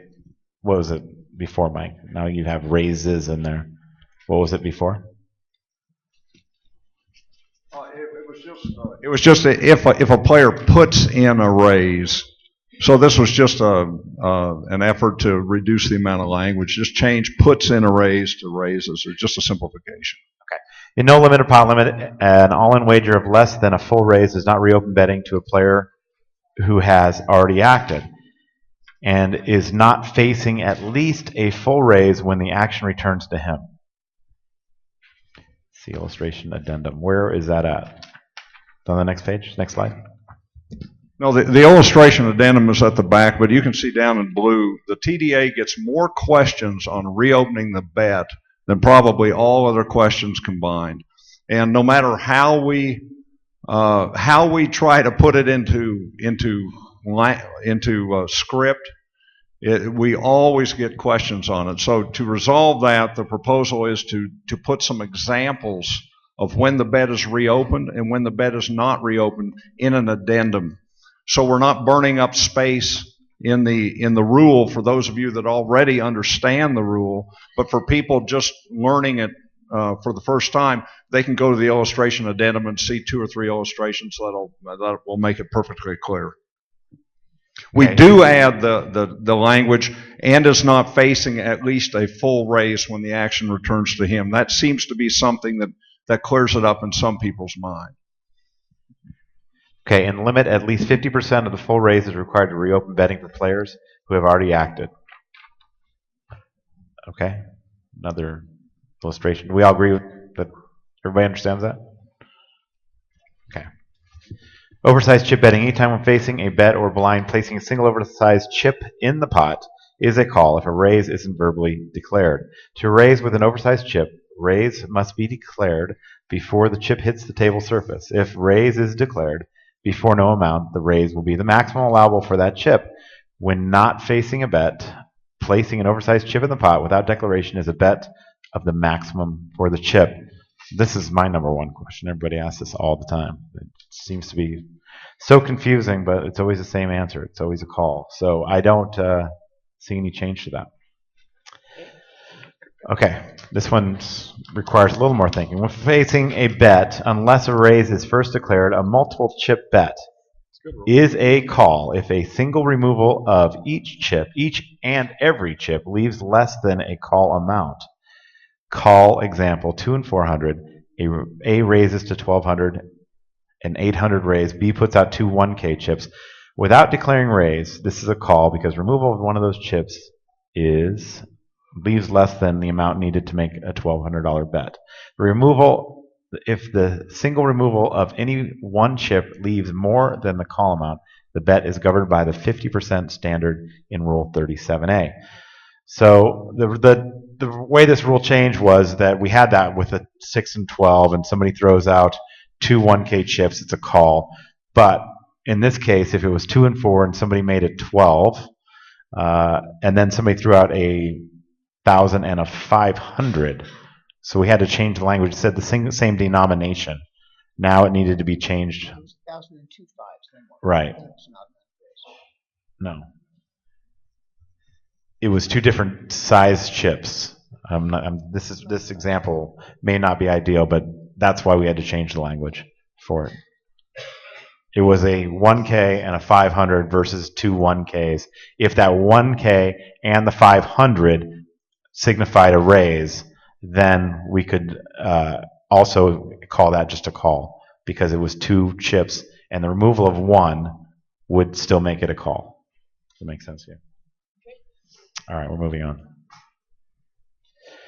Number of allowable raises. There's no cap to the number of raises. A no limit pot limit play. In limit events, there will be a limit of raises when heads up until the tournament is down to 2 players. The house limit applies. Accepted action. Poker is a game of alert, conscious observation. It is a caller's responsibility to determine the correct amount of an opponent's bet before calling, regardless of what is stated by the dealer or players. If a caller requests a count or receives incorrect information from the dealer or players, then place the amount in the pot, the caller is assumed to accept the full correct action and is subject to the correct wager or all-in amount. As with all tournament situations, rule number 1 may apply at tournaments TD's discretion.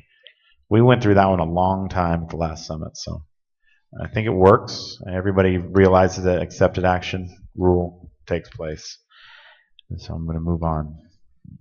Players are entitled to be informed of the pot size and pot limit only. Dealers will not count the pot in limit and no limit games. Declaring I bet the pot is not a valid bet in no limit, but it does bind the player to making a valid bet for the type of game and limit in play, and may be subject to penalty. If a player is facing a bet, he must make a valid raise. So that's added language because in the past you would say, I bet the pot in no limit, and the dealer would then just say, you can't say that. What's your bet? Now it's saying that if you are facing a bet and you say, I bet pot, you still have to give an amount, but you have to make a raise.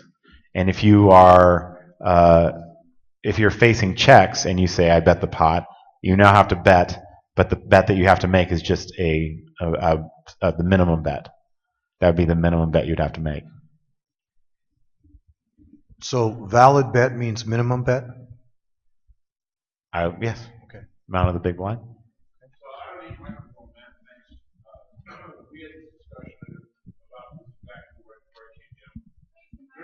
The reason that we're using the mic is so the people on the streaming can hear.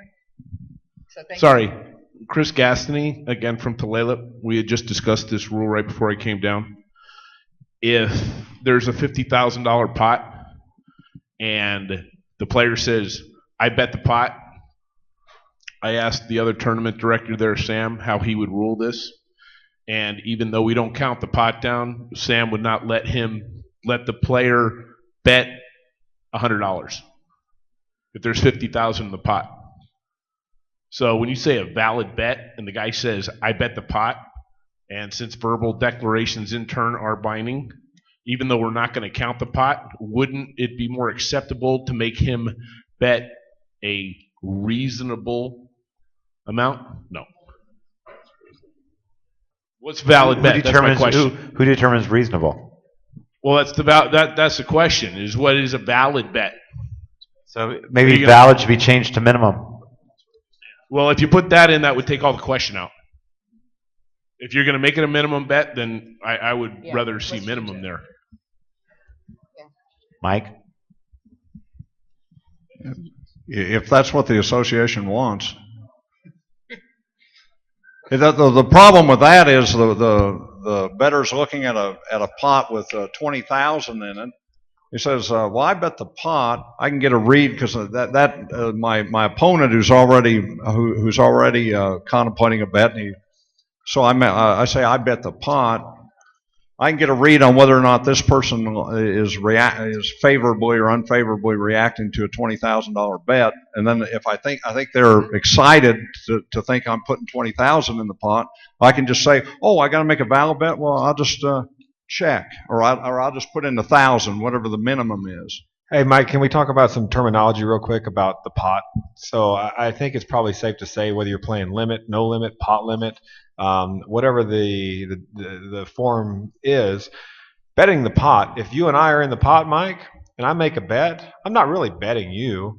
I'm not really raising you. I'm really, the pot is a community thing and doesn't belong to anyone until it's pushed to that person and it's in your stack.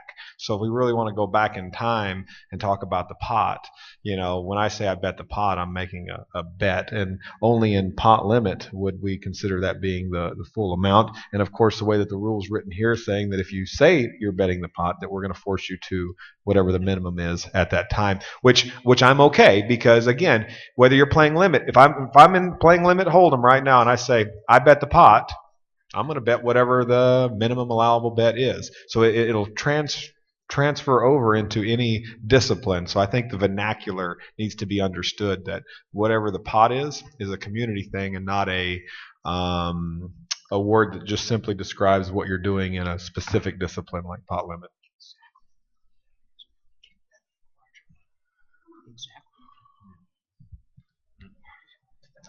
Might be a little deep, but that goes back to the Schifoni days where I'll give you the prime example. This was back before pot was a commonly used term to bet the amount of the pot. It was it was 15 years ago or so, and I was dealing to Schifoni, and it was a pot limit tournament. He was in the big blind. There were about 5 callers, and including his bet, there was about 90 in the pot. And so it got back around to Bob, and I said, Bob, you have an option. And he says, pot. I said, 90 more. He slammed his hand on the table, and he said, I didn't say how much I was betting. I said I was betting the pot. So that's why I bring up the word that the older generation used pot as being a community thing, and that the pot meant that that's what you were betting into, and that it didn't really belong to anyone until it was actually won. So just for clarification, let's say we're playing 2 and 400 limit in the tournament, no limit poker, and there's been several bets and raises, and there's now 50,000 in the pot on the river, and someone says, I bet the pot, you're going to allow them to bet 400 instead. Is that what you're saying? That's what you're saying. That's what the proposed. No, I have not said that. That's what but the I think proposed that's rule what. is. No, I never would say that. But it sounds to me like everyone's saying, if you make a statement, I bet the pot, now you're going to have them bet $400 when there's 50,000 in the pot. No, I think. Is that what? But isn't that what you're saying? That you're going to force them to make a bet of something, at least Right. of the minimum. Yes, they have to make a bet, but you're going to allow them, after saying, I bet the pot, and getting a read or something, you're allowing them now to go back and just bet 400? Is that what you're all saying? Yes. Most of you have said they can bet the minimum now. Saying pot is So illegal. minimum It's not a would be legal free. bet. Huh? Saying pot is not a legal bet. And Linda, Right. They're betting. I'm sorry. Yeah, I agree, Linda. I'm going back to saying that I agree that if you say that you're betting the pot, you're betting whatever the minimum is. So, like, I'm really technically, if we go back to the old way, it could really be any bet that I make. If I say that I'm betting the pot in any game outside of pot limit, I should be able to decide. I'm forced to make the minimum at least. But if I put out 20,000 into a 50,000 pot, that should be legal if I say I'm betting the pot. Is that right? Just something bothers me about after saying I bet the pot to make such a tiny little bet that is nowhere near the pot. It just bothers me because I think it's a shot, But it's not commonly used language in no limit, right? I mean, it may have been 50 years ago or 20 years ago when Schifoni and all those guys were. Hey, okay. Easy on us old folks. And Linda, just to address your concern, you don't want your player alluding that they're going to make a 10K bet because there's 10K in the pot, and then turn around, it's 200, 400, say, oh yeah, I'll make a valid bet. Well, 400's a valid bet. So you have the option and may be subject to penalty. And you can go around, okay, you want to play games, and then you got a 2-hand penalty, or or whatever. Right. I think the rule's fine the way it is right here. Now, A valid bet is okay, but I think minimum bet also works. Who's in favor of changing it to minimum bet? Can I make a suggestion? Now, but Matt, are you saying minimum only? No. Yeah, well then the valid works. You don't have to say at least a minimum bet. Well, that valid bet covers that. Because and this gets to Dave's question yesterday of what is a valid bet, and that's spelled out for the type of game and limits in play. If the blinds are 1,000, 2,000, a valid bet and the game is Texas Hold'em, a valid bet's at least 2,000. At least a minimum bet. Can I say one thing? Yeah, right back here. Can I say one thing? Yes, sir, please. When somebody's saying bet in the pot, you are under the assumption that they're betting a decent amount of money, more than minimum. So I would suggest, you may disagree with this suggestion, how about just saying, when you say bet the pot, you're forced to make at least 3 times the big blind. Wait, let me back up just for a moment. When you say I bet the pot, you've said nothing. You said bet the pot. Nope. So remember, we've already established that is an unacceptable statement. We refuse to take that as a statement. Okay, Therefore, but the when point it was my is, turn to act, I might as well have said cheeseburger. But because it has the same meaning. The dealer should immediately stop and say, that's not a valid bet. But you did say bet. But if you did say bet. However, that means that we are going to hold you to something into the pot. that my point So is, that's the only if you don't at least give them I want to say like almost like a penalty for making a statement like that, I think you're giving him an advantage, quite frankly. Yeah, it said, the wording says it may be subject to penalty. But we're not saying he can only bet the minimum. We're saying he must make a Well, bet. and here's the problem with saying must make at least the minimum bet.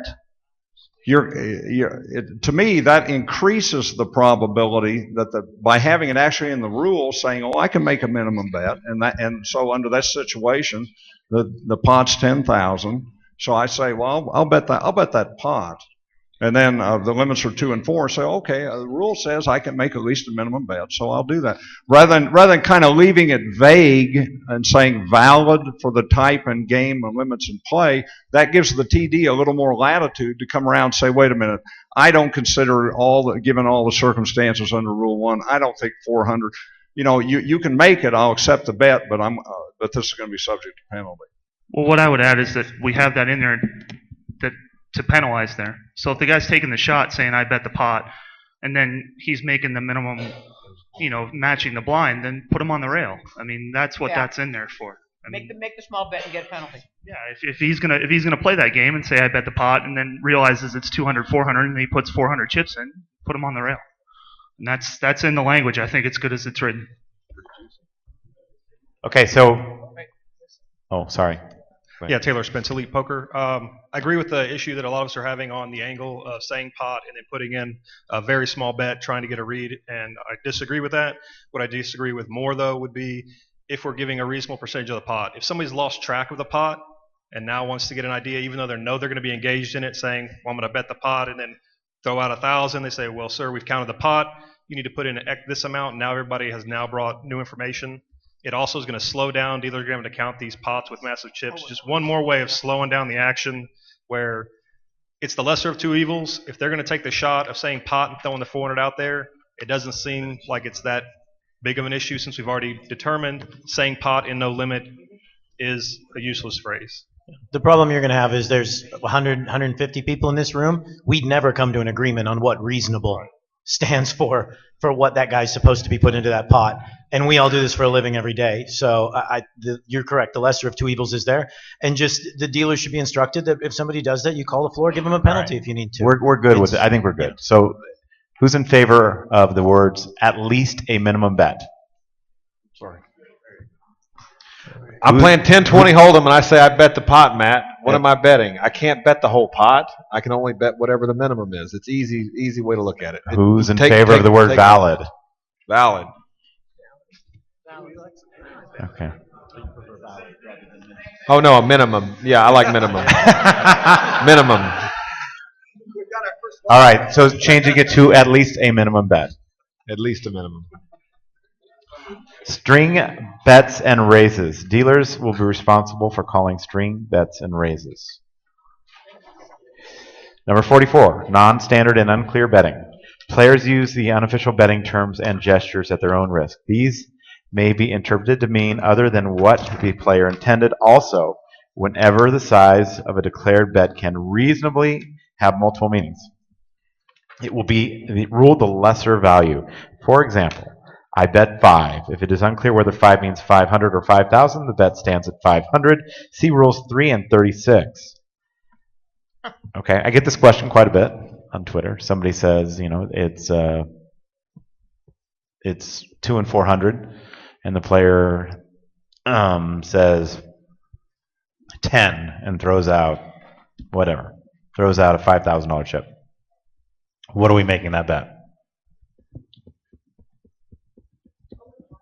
Wow. 2 and 400 throws out a 500, says 10. Don't everybody answer at once. Thousand. But 1,000 doesn't make sense. Wow. That's a very What was the sequence of the action, Matt? Did he say the 10 first, or did the chip hit the surface first? He said 10 first. Wow. And repeat the blinds and so on. 2 and 400 throws out a 5K chip and says 10. Is he American? No, I'm serious. His English is native. So this gets in, Matt, this is an interesting question. This gets into the vernacular. Is 1000 normally heard in, at least in the United States? Or is 30, 30 is 30 normally said? On the other hand, the guy says 12, we oftentimes do hear 1200. Or so you do get a little bit of a vernacular problem with that. But it depends also if English is their first language. This could be somebody who really means 1000. Oh no, agreed, Jan. I'm talking. And I do think we need to take that into consideration sure. and not penalize people who we are expecting to play to our guidelines, whether they're in our country or not. And I think we need some latitude there, which of course most of us use. But yeah, that's a really unusual circumstance. So what was it, Matt? So what did you do, Matt? I made him state an amount. I just made him state an amount, saying that's not a bet. You got to tell me what you're betting. He had to bet at least a minimum, but he had to bet something. 1,000. He said 1,000. 1,000. They didn't, So anyway, it's always going to be the minimum, and that's. I mean, there are some issues on this one. You'll have to make some judgment calls on this one, but I think that rule stands true. Reasonably have multiple meanings. One of the beautiful things about using the word reasonably here is we had a couple of circumstances where I'm going to try to use an example that we don't have to think very hard on. The blinds are 250, 500. The first betting round, the player opened for 3,000 and was raised to 20. In the next betting round, and he was called. In the next betting round, the player with a $25,000 chip now threw out and said 5. This is reasonably 5,000 this time, not 500. This is the Kevin Ferguson rule. That's the Kevin Ferguson rule because it's a good point. They've already established the higher betting limit. It makes no sense that they would possibly mean 500 in this one unique circumstance. So you penalize them by making them put in 500. I know that you didn't, but I agree with Matt that you should. Yes, 100%. We've always said if it's a lesser of the two. You can't assume what they're betting. Yeah, you can't because you can't let one guy get away with it and not let someone else get away with it, even if it is established. Kevin and I have talked about this. As much as I understand the rationale behind it, I support the lesser of the two if it can mean two things. Yeah. Okay, let's move on. String bets and raises. Oh, we can do that. All right. Already done that. Non-standard folds. Anytime before the end of the last betting round of a hand, folding in turn when there's been no bet to you. Example, facing a check or first to act post-flop, or folding out of turn are both binding folds and may be subject to penalty. So we've added this language for basically what turns out to be an etiquette violation, in my opinion. Folding when you're not facing a bet. Is anybody okay with them folding without facing a bet? Because it causes a lot of problems for everybody else. So obviously watch out for that. I think this new word language clears up some of that, and obviously we can penalize players for doing that. Conditional statements. I've used this a few times in the last 2 years, and I really like it. Conditional statements regarding future action are not standard and strongly discouraged. They may be binding and or subject to penalty at TD's discretion. Example, if-then statements, such as if you bet, I will raise. And I've definitely used that one before, and I've used it a couple times where somebody says, whatever you bet, I call. And then I go to the table and they say, well, what happens? I said, you can bet the big blind amount until all in. You can do whatever you want, and he has to call you. And it stops people from doing that stuff. And it's one of those things where it works, and you can use it as ever you want, as you like. And anybody else had any issues with that?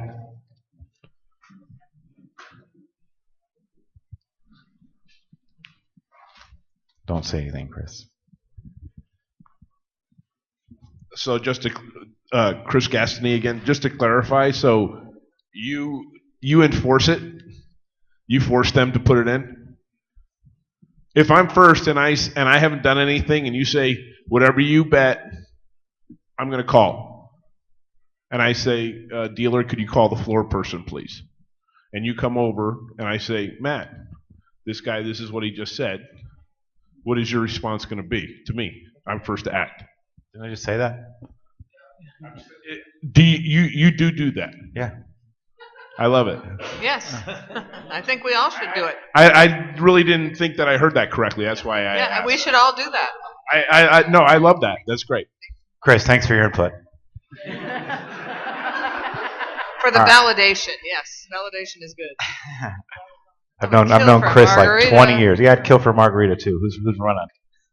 All right, here we go. Matt, just one thing on 46. If you look at 46 and also for 45 non-standard folds, both of these are strongly discouraged, and that's the same type of proposed language for the token grossly relatively tiny chip being thrown out as a call. It's the idea that the TDA is interested in strongly discouraging that type of betting. Okay. Chips in transit. Players may not hold or transport tournament chips in any manner that takes them out of view. A player who does will forfeit the chips and may be disqualified. The forfeited chips will be taken out of play. The WSOP makes an announcement every time they break a table. Is that right, Jack? Do you make an announcement every time about moving chips? Yeah, we make it prior to the start of the tournament. We make it anytime there's a break. We tell players, obviously leave your chips on the table. It's a continuous thing. You can't tell players enough. And every time we break a table, that it has to be told to the players. They tend to forget very quickly. I really like it when a tournament director brings the racks and says, put your chips in the rack to go to the next table. I really like that. I think it's easy. I think it takes away, novice players putting them in their pocket, and making a mistake. I just think it's a really good procedure to bring racks. Yeah, we also move a lot of players from room to room, so we use Ziploc. Bags. We use Same Ziploc thing. bags. Yeah, Yeah. You have like the bus monitor. We do. We take we Ziploc bag them. We take a supervisor in the front, security guard in the back, and take the train and move room to room. Yep. Do you let the players carry them, or do you have the dealer carry the bag? No, the players can carry them because we'll move 20, 30 players at a time. We'll break 3 tables in some of the $1,000, $1,500 events. but they're totally escorted. Yeah, they're totally Yeah, escorted. I just was curious about the procedure. And they have to be in full view. Correct. Tony Burns, Fort Lauderdale, Florida, independent. I sadly had to enforce this rule to somebody last week that English was not their first language. Also, players that are late to tournaments saying they don't hear our announcement. How do you suggest handling players that English isn't their first language? Bring a rack and make a motion. Chips, rack, like. Yeah, I mean, I understand. I mean, being in South Florida, I mean, being around worldwide. Follow me. Chips. Yeah. Bag. Follow me. Isn't there usually there's somebody, especially in South Florida, who speaks the native language? Right? It's tough to see that if every person, to know that every.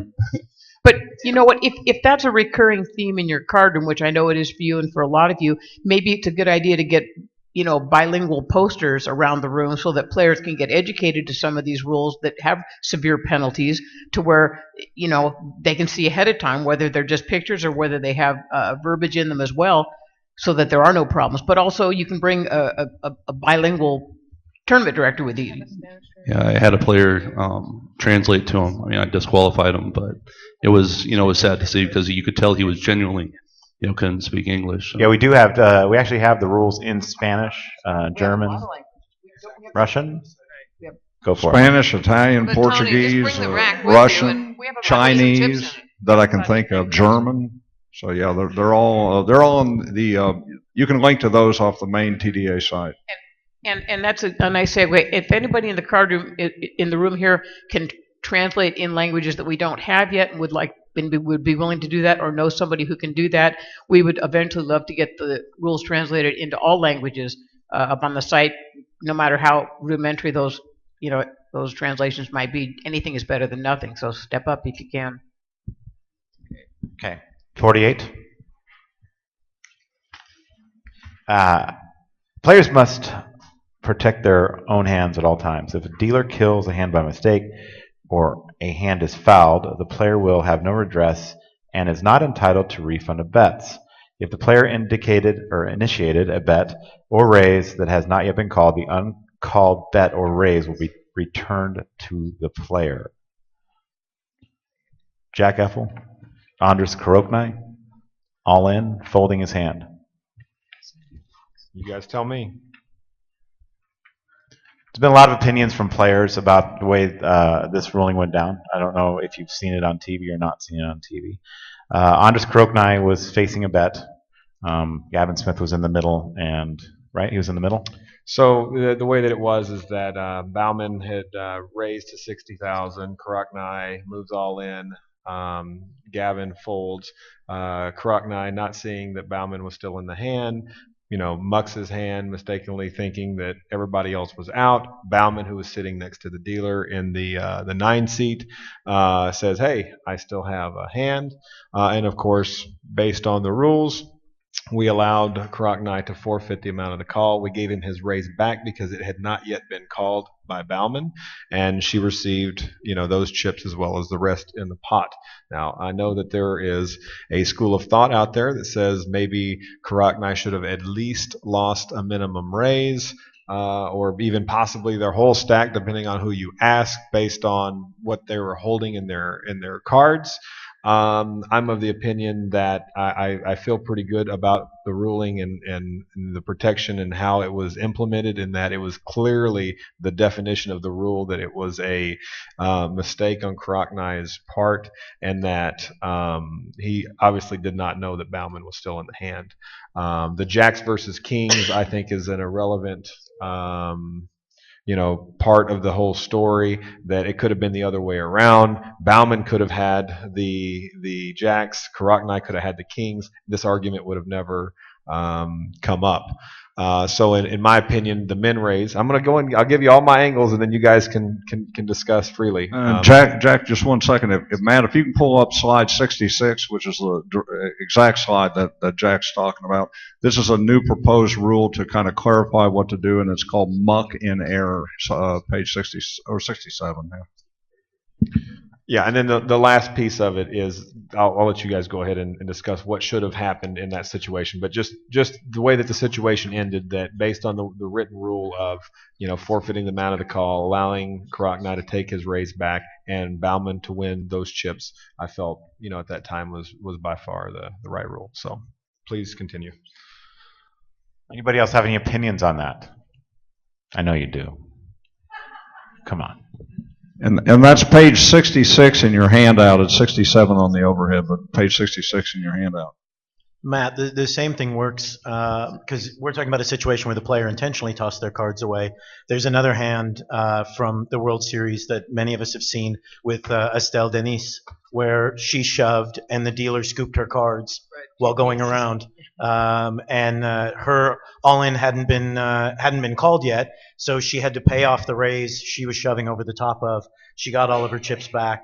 I believe it was Steve Frazier who had to rule on that one, but she was very upset because she had aces. Obviously, it was very short towards the end of the main. She said she had aces. Steve looked; he couldn't find her cards, and so she. But in that situation, again, she could have been held to now a min raise over the previous raise. But it does go both ways because sometimes it is yes, you're supposed to protect it. I don't understand when we hit the point where nobody has card protectors anymore, but. I do. I have two protectors right here. Absolutely. But so it does go both ways. This was the Karakni one was where he threw his cards away, but you can have the dealer steal your cards as well. They won't get my cards or Janet's cards, but they do get somebody else's cards. When I'm sitting in the 9 or the 1 seat, the dealer will ask me, I'm like, if you can get the cards, then they're yours to have because if I'm playing them, I will be protecting them. I'll have to pry them out of my cold dead hands. Right. That, in my opinion, there was a dealer error there. An all-in player is supposed to have some protection on his cards because he threw them in. Karakni threw the cards in. Yeah, and but the dealer should still, in my opinion, protect. I agree. I think that's a good, reasonable thing there. That you always have the rule to back up to say, hey, we can give a player their raise back and forfeit the call if it hasn't been called, but then also to put the onus on the dealer that if a player is all in to protect the action. I think that's definitely the right way to go. I will make one comment about the minimum raise rule. I don't like that in the case that, let's say, the person that's going all in over the top that has their hand killed, maybe the minimum raise may put them all in and then therefore eliminate them from the tournament. So I don't like that aspect of it. So I think forfeiting the call and allowing them to have the raise back before it's called is still the right rule in my opinion. I'm curious because we've had this discussion with Linda and Jan when they were up at our tournament here a couple of years ago. What is considered a protected hand? Because we've all seen it. Dealers still have pulled cards into the muck with card protectors on there, and we had the same exact ruling. And we got in this discussion. In my opinion, card protectors don't necessarily protect the cards. And when the players complain about, well, my hand was protected, well, it's not because it's in the muck. And if your hand was protected, it wouldn't be in the muck. And we've seen it plenty of times. People go all in, they stand up, or the rule that now, of course, is you have to stay at the table. People would get up and get away from the table. I had one guy where he had the dealer button. And again, it just comes back to me is if your hand was protected, it wouldn't be in the muck.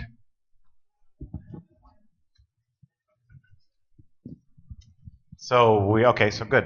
I'm glad that we all agree with Jack's ruling, and we can move on. So that means that we're adopting proposal 1 here, correct? But Jack, you want to take a vote on that? You had verbiage in your rules to support your ruling, well, the right? ruling, the TDA rule supports that ruling. Of course. Yes. I mean, when people ask me about it, I said it's right in his rules. It's a right decision that they made. So. Yeah, it was to the letter of the law. Yeah. I mean, it was one of those this happens a million time kind of rules, right. And it was so simple. It was a burn and turn. I mean, it was action out of turn. It was a easy thing, like any normal rule that you make 50 times a day. That was the rule. wasn't even a question. The only thing that made it controversial is that everybody wanted Bauman to win the tournament because she would have been the first lady to win the main event. And of course, everybody was pulling for her, and the fact that she had that big hand, and then the fact that Karaknai then eliminates her in 10th place, it just, put more fuel on the fire. So I think that, given the circumstances and the hands were different, then maybe the controversy wouldn't have been quite as high on that particular scenario. So.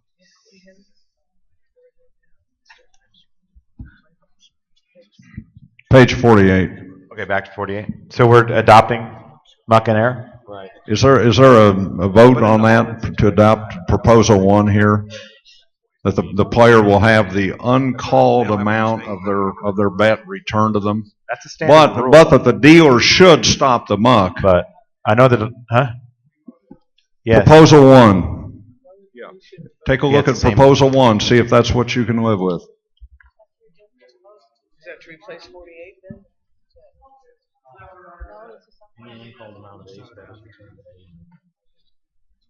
That's it. Yeah, I think. Good question. How's it different from where it already was? Because accidentally killed fouled hands means that it is adopted from that. But this applies to a hand that is accidentally killed.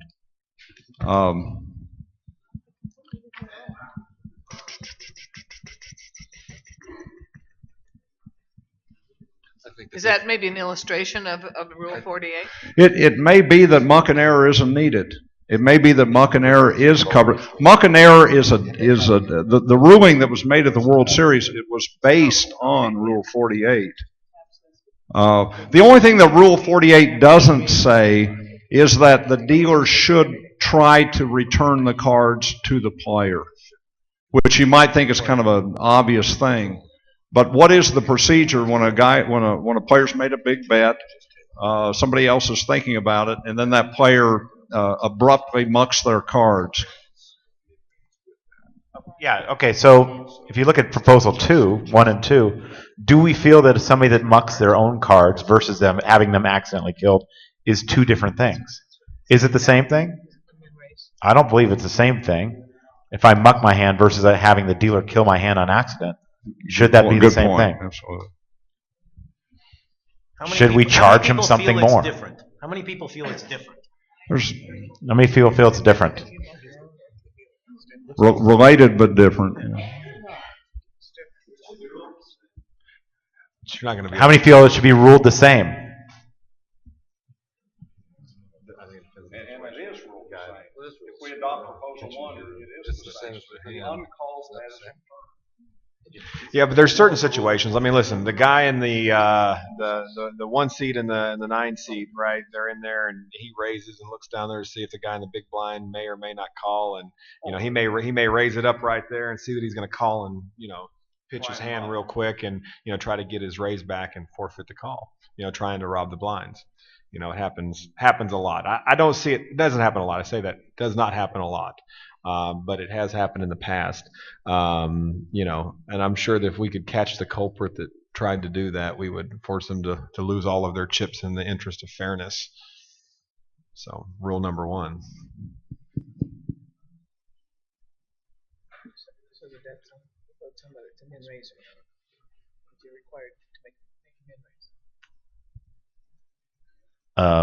Who's got a microphone? Give it to this guy over here. Next to Brian. Brian Goodham, Bay 101. I agree they're two separate instances, but with the first one, like with Korknoy, he's folding out of turn. I think he should get a full round penalty as well. I think you could rule them the same and give the chips the same, but I think he should get a full round penalty. I think that'll would make the whole table feel better. And I don't disagree with giving a penalty for someone doing that in because it's hard, you can't just give them the whole stack, but I mean you could give give the call amount plus give him a full round penalty. He so is it's- getting penalized because he doesn't have any shot to win the pot. And Right. had he had the kings versus the jacks, now he is kind of losing the pot there too, right? I mean, he did make an error. He did lose his hand. He now has lost the pot. So he has been penalized to a certain degree. So if you feel that he should get an added penalty, I think it depends on the situation, and I think that's at the discretion of the TD. Right. Thanks. So yeah, there is a proposal here to charge them something extra, to charge them a min raise. And what Brian's saying, charge them a hand penalty. Or a penalty. But it would only be in the case if the cards were mucked. Correct. Okay. That's right. Do you think he's penalized enough? Do we agree with that? That he's penalized enough? No. Yes. Yes. Okay. And there is dealer error involved, so. I don't think anybody's going all in to fold their hand. It's not logical. Unless something went wrong, and he just didn't see the other player. I can't tell you Pretty that clear. the players feel strongly. I mean, the majority of the players feel strongly against it. Majority of players feel like he should have been out of the tournament. But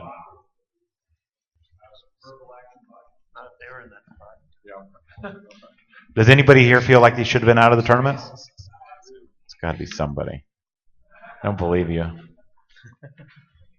Okay, so we're calling that an accidentally mucked hand by the dealer, the same thing as a player folding their hand on accident. So we're going with proposal one. Proposal one. So everybody feels that it's the same. Yeah, I think they just don't need to feel add the the 100% identifiable. I think we need to add that in there as far as retrieving the cards out if they are identifiable. That's one of the rules that we have at our casino for the house rules. Is if they are clearly identifiable, we can retrieve them out of the muck. One thing that's come up on the chat is to be careful of, and I know we say that for the most part it's honest stuff, but there is an element of saying, as somebody just put on, I can throw in my 120K, and when it looks like the guy's about to call, fire my cards off, take the orbit penalty, and save my 120,000. It's in that instance. I mean, this might be one. I know we like putting in rules and we like to all be doing the same thing and stuff, but some of these circumstances, I mean, the ones that Jack has mentioned, I mean, those are rule one. I'm not trying to not make a rule, but some of these are so situational and so, I mean, we might do something different if it's a $50 tournament and it's our local players and we're dealing with that. Buy them a buffet for two and Versus say, "I'm you sorry." throw them a comp and you say, I'm really sorry, but this is the rule. You'll learn it and don't do it next time. And but if it's a 10K WSOP main or WPT main or EPT main, you can't. You have to protect everybody in the tournament equally at that point in time. I mean, you should be doing that anyway, but it's. I mean, these things are so situational. I'm not sure there's a rule that actually says this is what you can do. And that's just reading a lot of the feedback that's kind of coming through the chat stream as well. So Neil, I mean, what are the alternate? What is so situational about Kuroknoi Bauman? Well, the guy throws his hands away. It's mucked by the dealer. You have a player that's denied the opportunity to call, so she gets the uncalled amount, or she gets the called amount and the main pot. I mean, what is so situational? Essentially, the existing rule works. I don't think anybody, like we explained Jack's situation, not a single person said, sorry, Jack, but with respect, that's a horrible ruling. It sounds like virtually all of us would have ruled the same way, in the same. That's where that 2 came from. I would have probably charged him a raise. You would have charged him a min raise. Yeah. But you wouldn't have eliminated him from the event. Might have if he was short stacked. If the chip account had eliminated it from the event. It's the same using the Estelle Denis example. If someone had called her all in before we realized the cards were missing, it would have been really tragic, but most of the tournament directors I've spoken to would have eliminated her from the event with tons of apologies for the dealer error, but that would have been what happened. I'm just wondering if we add language, if we're not, and I know I've said this a couple of times, but I talked to the players tons and tons and tons in my role with Stars, and we might be creating loopholes again for a rule that already functions the way it is, and for a specific circumstance, you go to rule 1. You send Mike Ward to the table, or you send Matt Savage to the table, and he decides what's in the best interest of the tournament. The existing language, I think, works really well. And then if there's a strange circumstance, that's why we all get paid. Yeah, I disagree that there should be an additional language here because it's The only difference between this and accidentally killed hand is when the dealer reaches out and snatches the player's caught right, hand. but is also Versus this is a situation where the person mucks an error. Now, if you guys all want to call it, it's an accident, right? It's an accidental mucked an error. Either way, if that's what you want to call it. If you don't want to charge them anything extra, I don't think there should be any extra language. Why would you want to add something that like we don't have the latitude to make a decision like that? No, because it's actually so in 48 the rules. covers. So Rule 48 covers this whole thing. I mean, the suggestion is Rule 48 covers all this, and it's not needed. Okay, is that where everyone is? Randy, Pretty can much. you get a microphone to Will? Thank you.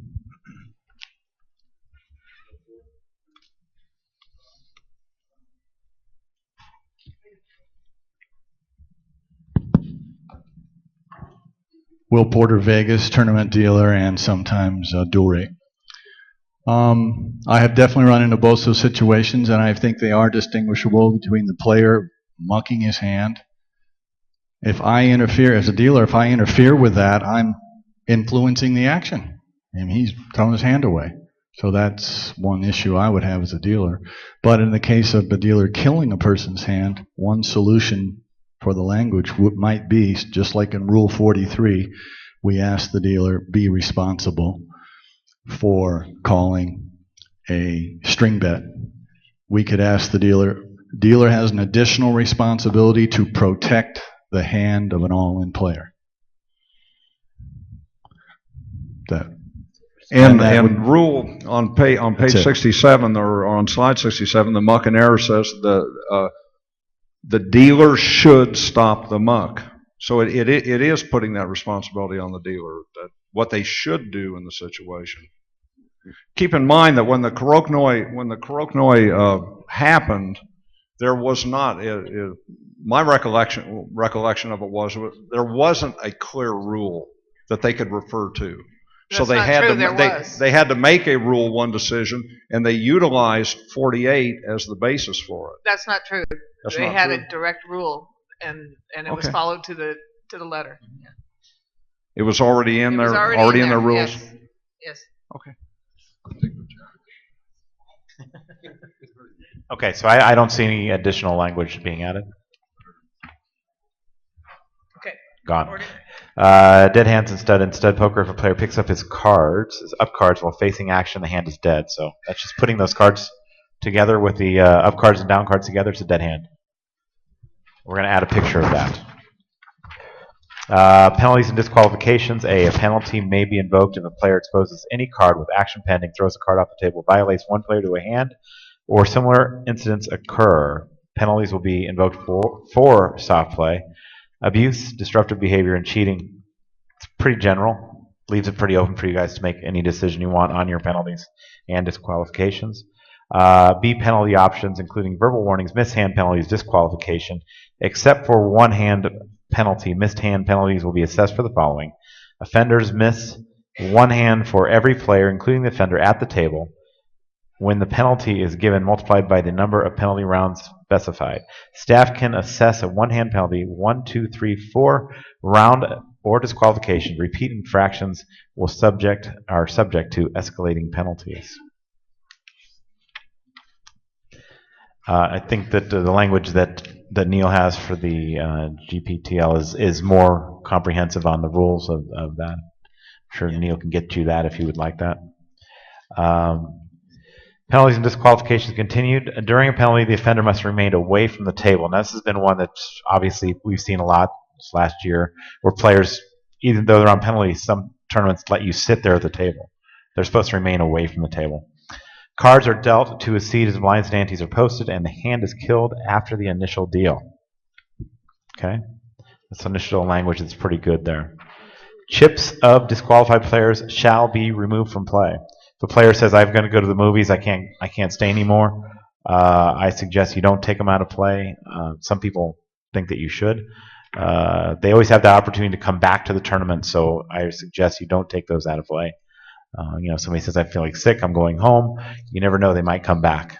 And I think they're entitled to the amount of prize money that they earn leading up to that point. So if there's 5 players left, I think he has a chance to come fourth, even though they're not there at the tournament. Their chip should go off the table at that pace. No disclosure. Players must protect other players in the event at all times. Therefore, whether in a hand or not, players may or may not disclose contents of live or folded hands, advise or criticize play at any time, read a hand that hasn't been tabled.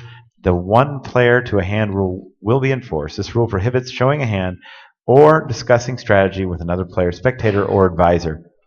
All right, this is probably where we're going to get stuck today. Jack Effel and the World Series Poker has added language to their rule to say, Jack? We have added language that says basically if no other player has an option to act, basically, or you do not reopen the action to a player who's already acted, a player can speak freely about the contents of their hand so long as they do not expose their hand. There are various examples where this can come into play. First of all, let's do the most basic situation. Let's say it's on the river, a player makes a bet, doesn't have to be an all-in. Let's just say they make a bet. Now, it's you and I in the pot. You've made a bet. Now I can speak freely about the contents of my hand. I can say, I can't believe you drew out on my 2 aces. I had a straight. You made a flush. You can say whatever you want. You can disclose it. As long as the person who's already acted does not engage, answer, or the person, myself, reopen back up to that person, then I can speak freely about that. So in my events, World Series of Poker events, one of the things that you see a lot, and you see it in a lot of tournaments, and you saw it probably more so several years ago than you do now, because when we kind of went to a kind of a more robotic type kind of atmosphere, we kind of took the ability and strapped the players from being able to speak at all during a hand. And so I talked to several of the players, and we decided and we agreed that there are certain situations where players can talk about the contents of their hand as long as it doesn't affect anybody else in the hand, as long as they don't open the action back up to them. And these are the types of situations that come up. Predominantly maybe it's an all-in where a guy wants to use some verbal strategy to try to get a read on their opponent. We feel that it's part of the game. And it works for us. We've been doing it for a few years now. Negranu, Helmuth, just you can go right down the list. They use this strategy. I have not run into any problems, but there is a clause in our rule that says if we feel that something is said that shouldn't have, or maybe I said that I had so and so, and the guy said, yeah, well I had this and you drew out on me or whatever. Now I can interpret that as basically more of a soft play type kind of scenario, and then be able to step in and intervene as I see appropriate. And of course, during heads up, the final 2 players in a tournament or any kind of heads up tournament itself, we allow them to speak freely about anything. And even in that case, we will then allow them to flash cards or whatever it is they want to do at that time, because nobody else is in the tournament. But back to the talking rule. I've experienced very little trouble using it at the WSOP. If you go back 2 or 3 years ago, you could literally walk around the tournament rooms and see players just with their headphones and their sunglasses. They weren't even talking to each other for a long time. It was very miserable, by allowing players to kind of banter a little bit and create certain situations where they could use some verbal strategy. It's actually opened them back up a little bit, and now there's a little more camaraderie that I'm seeing these days. So it's a WSOP rule. Don't know if it's time for the board to look at that as being a worldwide accepted rule. This might be one of those, your house, your rules type kind of thing. But it definitely works for us, and until we see any issues having it, that I would like to continue to use it. Here's where I see as a problem for that, Jack, is So you allow someone on the end to say, "Wow, I can't believe you drew out of my straight," and now the other guy goes, "Yeah, bad beat." There's a lot of new players who don't know. You've already said that the other guy is not allowed to answer or talk about his hand, but a lot of players aren't going to know the rule, and they're going to hear this guy talking about his hand, and now they're going to join in the conversation about their hand. They're going to get a penalty, and they didn't even know the rule. I think but I haven't experienced that. I've experienced a lot, especially in the bigger tournaments that we've educated players about it, and they talk about it, and they experiment, they train each other, they basically police each other, and from our standpoint, we really haven't seen that. I haven't had one situation in the last 3 years where a player has said, I didn't know that you could do that, and got a penalty. Not a single person. So it may be one of those things where maybe it just hasn't happened yet, or hasn't got caught, right? Or it hasn't been a big enough issue at a table anywhere, you know. And again, I'm all open if that ever happens. It's like any rule. If we feel that a rule becomes a problem instead of a solution, then then you have to look at it as, okay, maybe we shouldn't have this rule. But spending time with Barry, spending time with Daniel, spending time with Schneider and Helmuth, and all these guys who I know we might laugh and kid about them, but they do play this type of old strategy of verbal poker. And it does bring a different element to the game. It obviously makes it more exciting for TV. Way good for TV. Way good for TV. And I think that, having poker on TV in general is good for everybody, because when people see this on TV, they're going to want to go do it. Now, I know what you're going to say. You're going to say you're giving them this behavior, so now when they go to your card rooms, they're going to want to act this way. And so I see that too, but I also see that it brings a different element of fun too, and entertainment value. Not necessarily. No, that's still Matt, the guy down on the end with the perfect hair. So, Jack, can I get clarification on that one rule? So, if on a bet, please. Oh, I'm sorry, Sam. Sorry about that. So on the rule where a player bets on the river and now the guy can talk, engage in, I guess, banter or whatever you want to call it, that means he must close the action. That's exactly right. He takes away his right to raise if a player's not all in, and the only thing he can do in that spot is call. So if he attempts to raise, you're going to come over That's and exactly rule right. the call. That's exactly right. He can raise, but he get penalty. He can raise, he's going to get a penalty. He's going to get a penalty that he's going to get the raise back unless it's already accepted action at that point by the time we get to the table, which is possible too, right? I mean, usually what happens is after the fact. They'll exchange the banner, the bet will be made, it'll be called, and then the supervisor will come over after the fact and say, no, you shouldn't have done that. Now we can issue the penalty. If we can obviously catch it before it happens, we would then try to stop it. So the person who makes the bet, he can't re-engage into the banter, or he just can't disclose any content. That's exactly right. Okay. He can't really answer the questions that he's being asked. He can't disclose the contents of his hand, and obviously he can't banter back in the same reference, right? What if the guy shoves on him? Now he's all in. Now he can. But no, but see, if let's say Sam shoves on me, he's already got the belt. Yeah, well, but again, if he shoved and the decision's on me, and I've asked, and let's say he's already done it or whatever, I'm still only going to force it to a call. I mean, that's the only thing. Well, he put can it do this there. way, Jack. And I can definitely give somebody a penalty for that. But I haven't seen that yet. If I put a bet on the river and you start bantering and trying to get a read on me, and I'm going to say, well, you're starting to talk, I want you to call. I mean, because that's all you can do is call. Is that how far is the engagement? No, it's fine. I mean, all that's kind of okay. things. Yeah. All that's okay. Now, if you start saying, I had, I had two aces, Right. I have a straight, you really want to Right. call me, that sort of thing. So- Now, that's where it borderlines.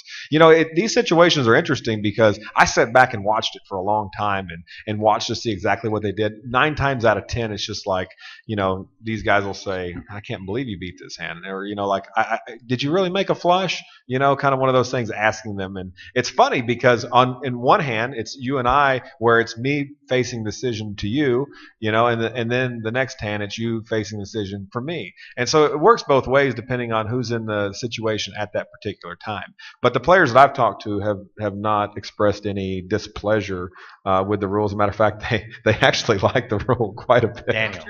Daniel Well, and Phil Hellman. let me say that as Yeah, the players would prefer to be able to talk freely at all times about everything. You know, I have this, you have that, whatever. It's part of the game, and we want to allow that. But I think that there are situations where we can't allow that, which is why I have the rule in place the way that it is. That you can't open the action back up to a player who's already acted. I just know that if I'm at the table and the player, the bet's on him, and he wants to go on about, oh, I had this and I had that, and I just want to make a decision and play. I think it takes time to do that, and that's why I wouldn't allow it. Just make a decision. Let's go. Or else they're telling a bad beat story. Oh, I got my 2 aces. Nobody cares. Make a decision. Let's play the hand. Stop talking. Nobody cares about my bad beat. The stop talking thing. Poker naturally you talk at the poker table. No, I'm not. I'm saying about the hand. Talk you. about anything you want. I talk all the time at the table.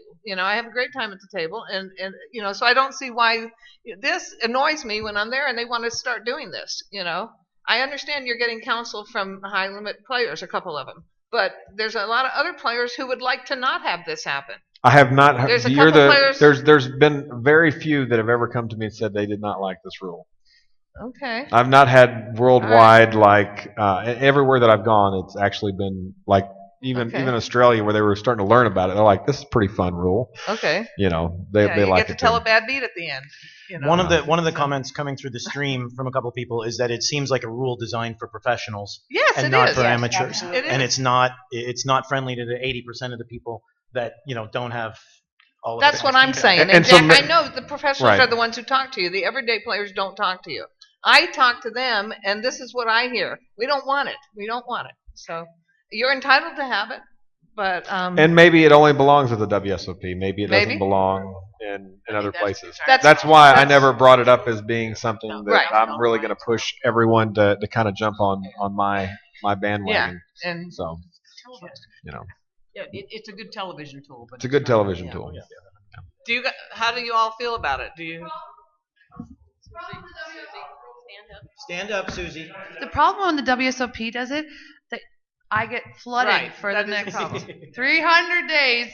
Yeah. Well, that's not how the WSOP does it. It's like, yeah, we know, but we're just not going to allow it. It's going to be how, and they were like, but that, and then they're really like, that is like, you guys have the Bible, even more so than sometimes TDA. Just so you know, so it's really hard for us to, you do something like this. Well, my knowledgeable players are going to instigate a conversation, and then all of a sudden and then the guy answers him and he gets penalized. It's just, I don't like the rule personally myself, but the problem is when you do it, everybody thinks And it's people law. on TV see it, and they think Right. it's okay to do it. That You know, show one, it's- show both, they still think it's a TDA Right. rule. That was it. All valid points. We blame that on Jack McClellan. Show one. So the question is how to, we're in line up to rule number 50. How do we fix this?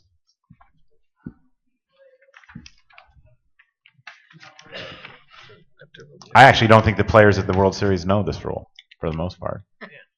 I don't think they know. The ones who use it do, yeah. Daniel and Yeah, we Phil Hellman. have it come up like about every other day. Yeah. So it comes up about every other day. Yeah. Well, players that's know. pretty. I mean, you're having 2,000 player fields. It's not very often. Well, the situation. Think about the situation. And not everybody wants to talk. They may give away their own hand. They may not be very good at it. You're not advertising it, right? Right. I mean, What's you're that? not advertising it, so it's not something that you're. No, it's not advertising, but we don't. It's sort of like we don't tell players when they get heads up they can show cards to each other, but obviously they can, right? I mean, there's just little nuances like that we allow them to do. That of course, if they get in those positions, they can use. Look, not everybody reads the rules. Look, nobody reads the structure sheet. What time is the restart today? It's the same time as the restart from yesterday. So what's the rule for this? It's in the rules. So Okay, this is what I want to do here. I want you guys to think about this one. We're going to come back to it tomorrow. Obviously, there's probably some people in this room that believe that what Jack is saying should happen everywhere. We were pretty strongly against it last year. What happened was Jack had to step out of the room like he did because he's during the World Series, and we basically came back and told him we voted while he was gone. Thought that he would go with it, and then changed it. Thanks, guys. Changed it later on, which is fine. I mean, I understand. If we make rules that you're not involved with, I think that the WSOP should be involved. I would like to put your mind on thinking what we can do to either adding language here or his rule is also acceptable. It's pretty far apart from what I see here. So I want to make sure that we're in compliance with the WSOP and WSOP is in compliance with TDA and so on and so on. I really want to make sure that happens. So if you guys can think about that, what I'm going to do is go through the next 2 slides. I'll get you to slide 50 on page 53, and then that's the other one I want you to think about overnight. Okay, so 52 is exposing cards. Player exposes his cards with action pending may incur penalty, but will not have a dead hand. The penalty will begin at the end of the hand when folding cards should not be deliberately exposed or tossed high. That's actually some added language. And what I've seen this year, and maybe you guys have seen the same, is that these players, and especially the young players, I don't know why, they throw the cards like this. And what is the point of doing that? We need to stop them from doing that. Now on the circuit, Jack has a couple floor people that have kind of gone rogue, and they've made it that if you expose card Nazis. Yeah, if you expose cards, you automatically get a one-hand penalty. While I hate that rule and think that that is way too harsh, when these players continually do this with their cards, and Will, you're a dealer over at the World Series, how often are they doing that? They do it all the time. They're going like this. So you can see the bottom card when they do that. And I have seen it in watching them play, and I have to tell them stop doing this. You guys need to make sure that the players are not doing this in your events. Tell them to stop. They will give you some attitude, but you have to stop them doing it because if it gets out of hand, I mean, people muck like this now too. They take their cards and muck. They show that bottom card. And muck it, and it's obviously can affect somebody's action and cost somebody a lot of money. So let's just make sure. Let's make sure that the players are not doing that. Let's educate the younger players. Okay. Ethical play. Poker is an individual game. Soft play will result in penalties, which may include forfeiture, chips, and disqualifications. Chip dumping and all other forms of collusion will result in disqualification. I don't think anybody has a problem with that. Etiquette violations. Repeat etiquette violations will result in penalties. Examples include, but are not limited to, unnecessarily touching other players' cards or chips, delay of game, repeatedly acting out of turn, betting out of reach of the dealer. That's a new one.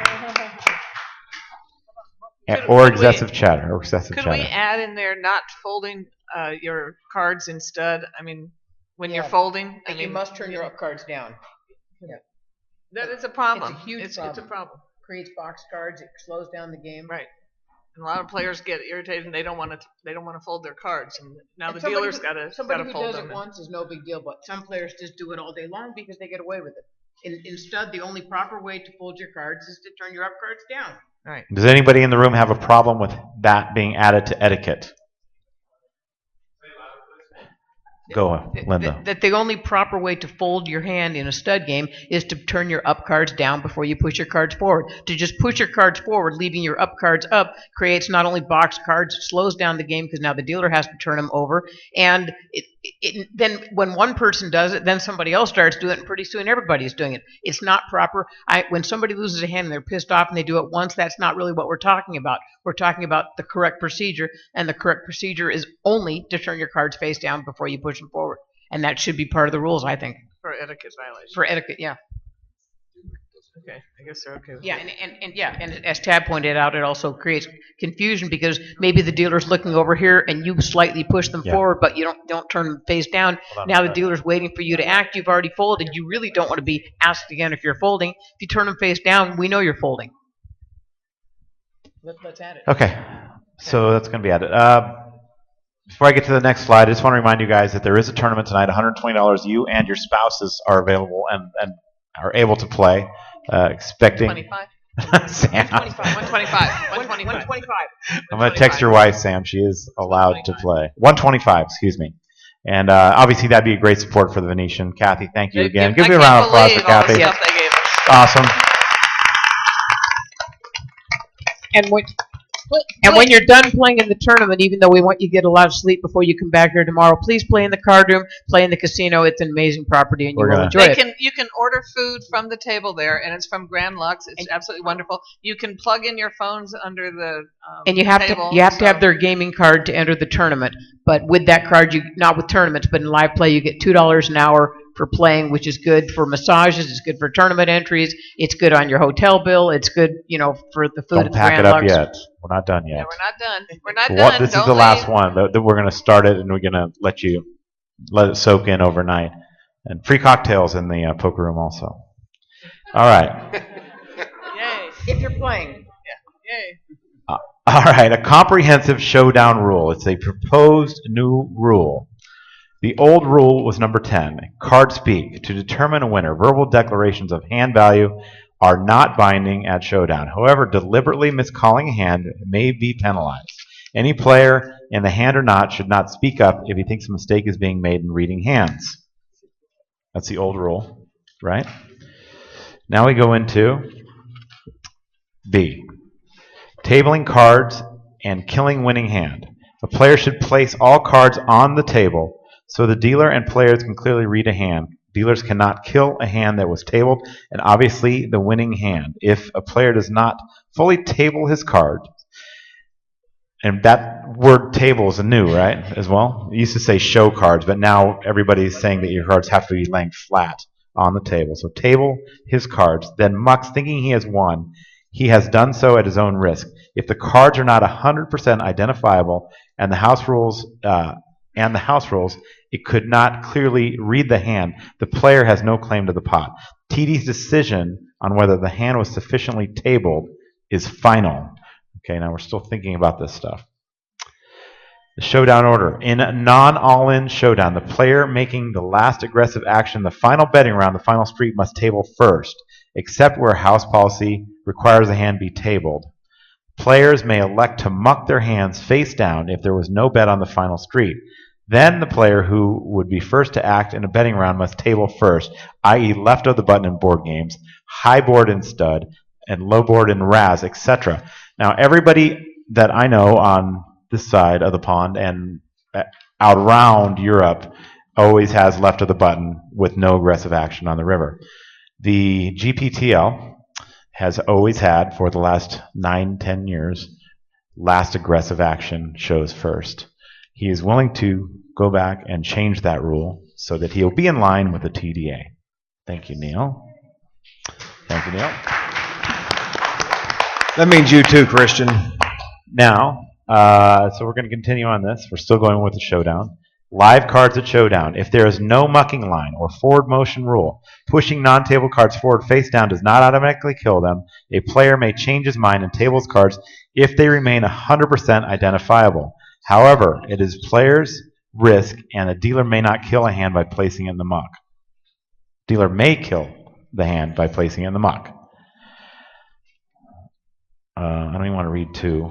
If a mucking line or forward motion is in effect at showdown, house standards apply. How many houses use a betting line? For showdown. For chips. How many use a betting line for chips?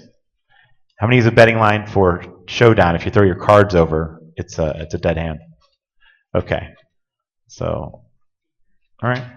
That's good. That's a good thing. All right. 57. Comprehensive showdown rule continued. Answer these. Right. Was that answer these right? Is it a right? Player is entitled, or it's a privilege at TD's discretion.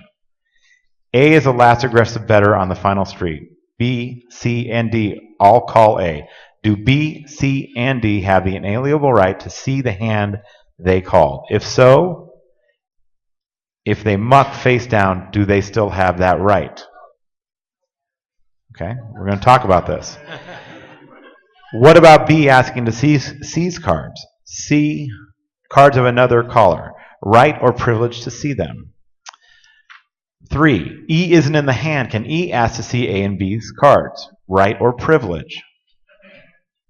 All right, so that's what we want to think about overnight. There is one more slide? Okay. Now answer these. No, one more. One more. Okay. This one? This adds the old rule. Must show hands and asking to see a hand. If there is a betting action on the final street, players who call the last aggressive better have the inalienable right to see the cards at showdown on request. The hand is live if shown. Beyond E. Above. Except where house policy requires a hand to be tabled or provides an express right to see a hand on request, asking to see a hand is a privilege granted at TZ's discretion. This privilege is not to be abused. A player who mucks his hand face down at showdown without tabling it loses any privileges he may have to see the hand. Okay, so this is where we're at on this rule.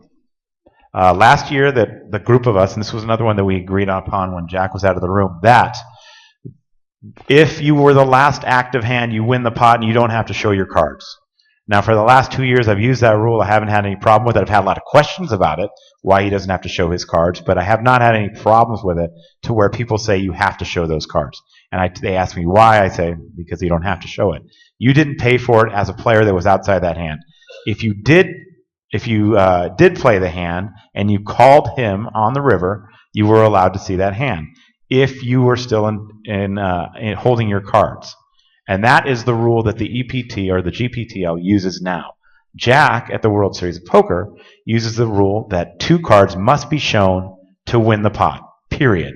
Meaning if I bet and you call and I muck as the bettor, he still has to show his hand. Correct, Jack? That's correct. He still has to show his hand. We, with the TDA board, feel that is kind of a big separation from what we want, and Jack has been working with us over the last 2 weeks, coming away from his thinking of that, and may be willing to change. You notice this psychology this guy tries to use on me, right? You know, the last 2 weeks, you heard that he said he's been trying to work on me, you know. Okay, so what Neil has proposed and what I actually think we could go with, and Jack has maybe agreed to, if we agree to as the board, and everybody feels this way because all the players also feel like they shouldn't have to show their cards, is this. Neil? Well, the existing rule that we use on ours is any player with cards on the river has the ability to ask to see anybody else's cards. Because everybody's paid, they all put the same amount of money into the pot, we've gotten to the end. That's the rule we use because, and I know even from talking on the board, Linda and Jan expressed severe reservations in the fact that I could have a royal flush and I could want to needle Susie and say, look, I got the stone cold nuts and I want her to show me her cards. And it could be abused in that aspect. Even on the EPT now, technically, if I saw 90 showdowns in level 1 through level 10, I could ask to see all the cards on the showdown 90 times through level 1 through level 10. Now, this comes up extremely rarely for us, but the problem with saying that like only certain people on the end have the right to see it, like the example that's given, B, C, and D all called, so any of them can ask to see A's, but B can't ask to see D, D can't ask to see C, A can't ask to see B, and all of that stuff. When we examined the rule, we said we either have to go one way and have a subsection A, B, C, D, E, F, and G, or we can say everybody who got to the end paid the same amount of money and they have the right to see those cards. Also remember, we come from Stars. Everybody who plays online, click the hand history button, you see every card that made it to the river. And there's not a single player that plays online that I've talked to who thinks that that's a bad thing because they're all using Poker Tracker and storing the information anyway. So coming from that, we were able to get there a little bit sooner. I don't know how everybody else kind of feels, but for us, and to quote Mike Ward with the KISS method, keep it simple, stupid, it's just an easy rule for us to say, if I have cards, I can ask to see her cards. I can't say, I want to see Susie's and fire mine into the muck, because Susie has the right to ask and see mine. So if I hold mine, and then we also don't have to go through the garbage of the small blind folded pre and says, I want to see those 2 hands. The dealer's got to kill the 1 hand and turn it up. And all. No, it all comes over live, and we see who won. And the first time we used it, which was an event for Teresa in Portugal, a guy said, I hear your new rule says I can see his hand. said, yes, that's the rule. He said, okay, I want to see the hand. And he rolls over his sevens, and the other guy backdoored a gut shot straight. He didn't know, and he lost the pot. Nice. So very first time we use that rule, but that's our rule is anybody with cards gives you the right to see anybody else's hand who has cards. If you didn't pay all the way to the end, you have no right to see those hands. We do say if you suspect collusion, specifically put in there, say speak to the dealer, say you think something is funny, please hold those cards off to the side and call the floor. Then the floor can come over, peek at the cards if you think that protects the collusion angle of it. So. And one thing, it's important as you listen to these options to distinguish between a right and a privilege. In what Neil was just describing, every person who reaches showdown, if one person bets and 4 of us call, each and every one of us has the right under that structure to ask to see any other hand, and the hand must be shown. Versus, I have the privilege to say I'd like to see this hand, and the TD can come over and rule whether or not that's acceptable. So please watch the distinction in that language, right or privilege. Agreed. Okay, so as of right now, how many of you have the old rule that if you ask to see a hand that was called on the river, you can see it whether you were in the pot or not? As long as you were dealt in. How many have that rule? Right. You do? Dealt in. It was dealt in. Anyone that was dealt in can see any called hand on the river. Okay. Yes, you have that rule. Okay. So there's 2. Yeah. Okay. And it speeds things up too. And as Mike pointed out, the distinction between a right and a privilege, it's a right to see the hand because you were in it the entire way. These other guys who were dealt in and they threw your hand away before the flop, they're just needling people. They're just, Yeah.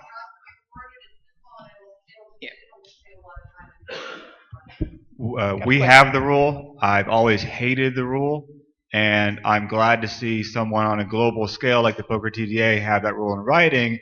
That way the players won't come and waste time and needle other players anymore, and it's right there in writing, and it'll be a universal thing, because if a guy's not into the showdown, even the guys who are into the showdown shouldn't ask to see it because it's an etiquette violation. But I'm glad to see that it's in writing, and I'd love to see the rule taken away. I know it's been in a rule of poker for the longest time, but like I said, we've had the rule, always hated it, so good to see. Okay. So this may not take as long as we thought. So this will be the main subject that we'll open up with tomorrow morning. Will be the comprehensive showdown. And the non-disclosure. I think I'd like to get some kind of language where it works for both sides. On the non-disclosure, how many are in favor of going with what Jack has, that you can now talk about your hand on the end? I knew there would be some. Okay.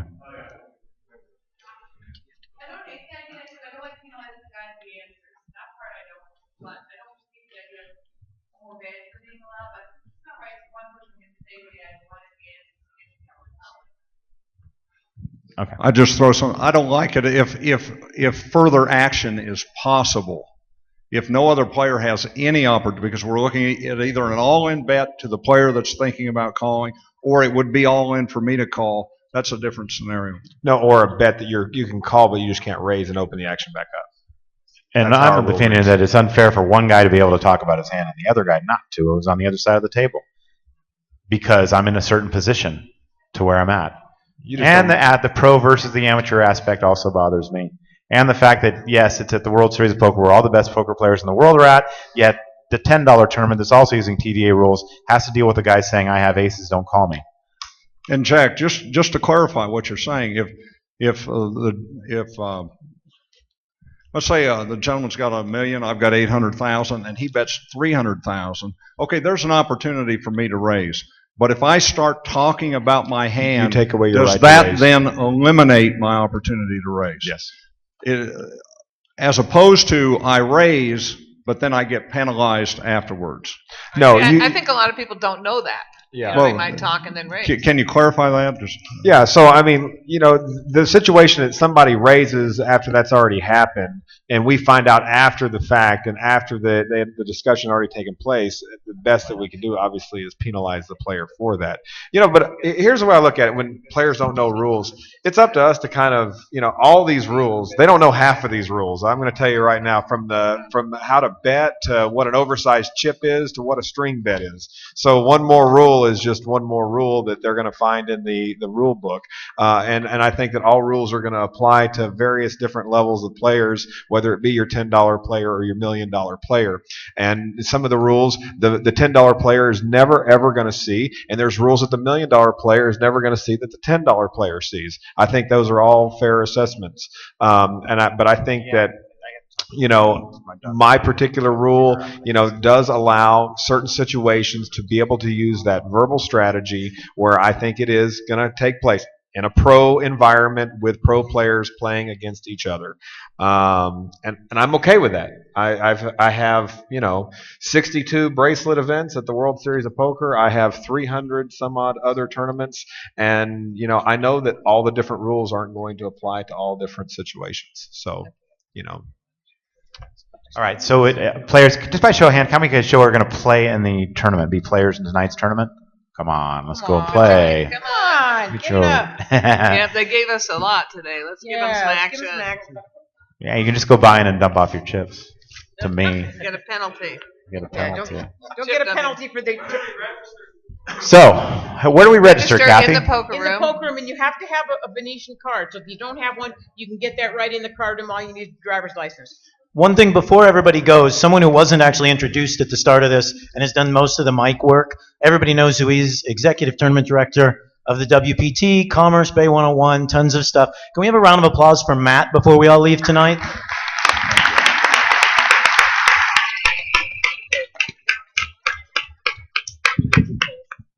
right. See, we have a beautiful trophy. We have bragging rights. So. Yes, and thank you for coming and sticking with us today. There's some tough spots today, but you guys stuck it out. I think it was a great day. Fruitful day. 5:30 in the poker room, players. That's when the tournament starts.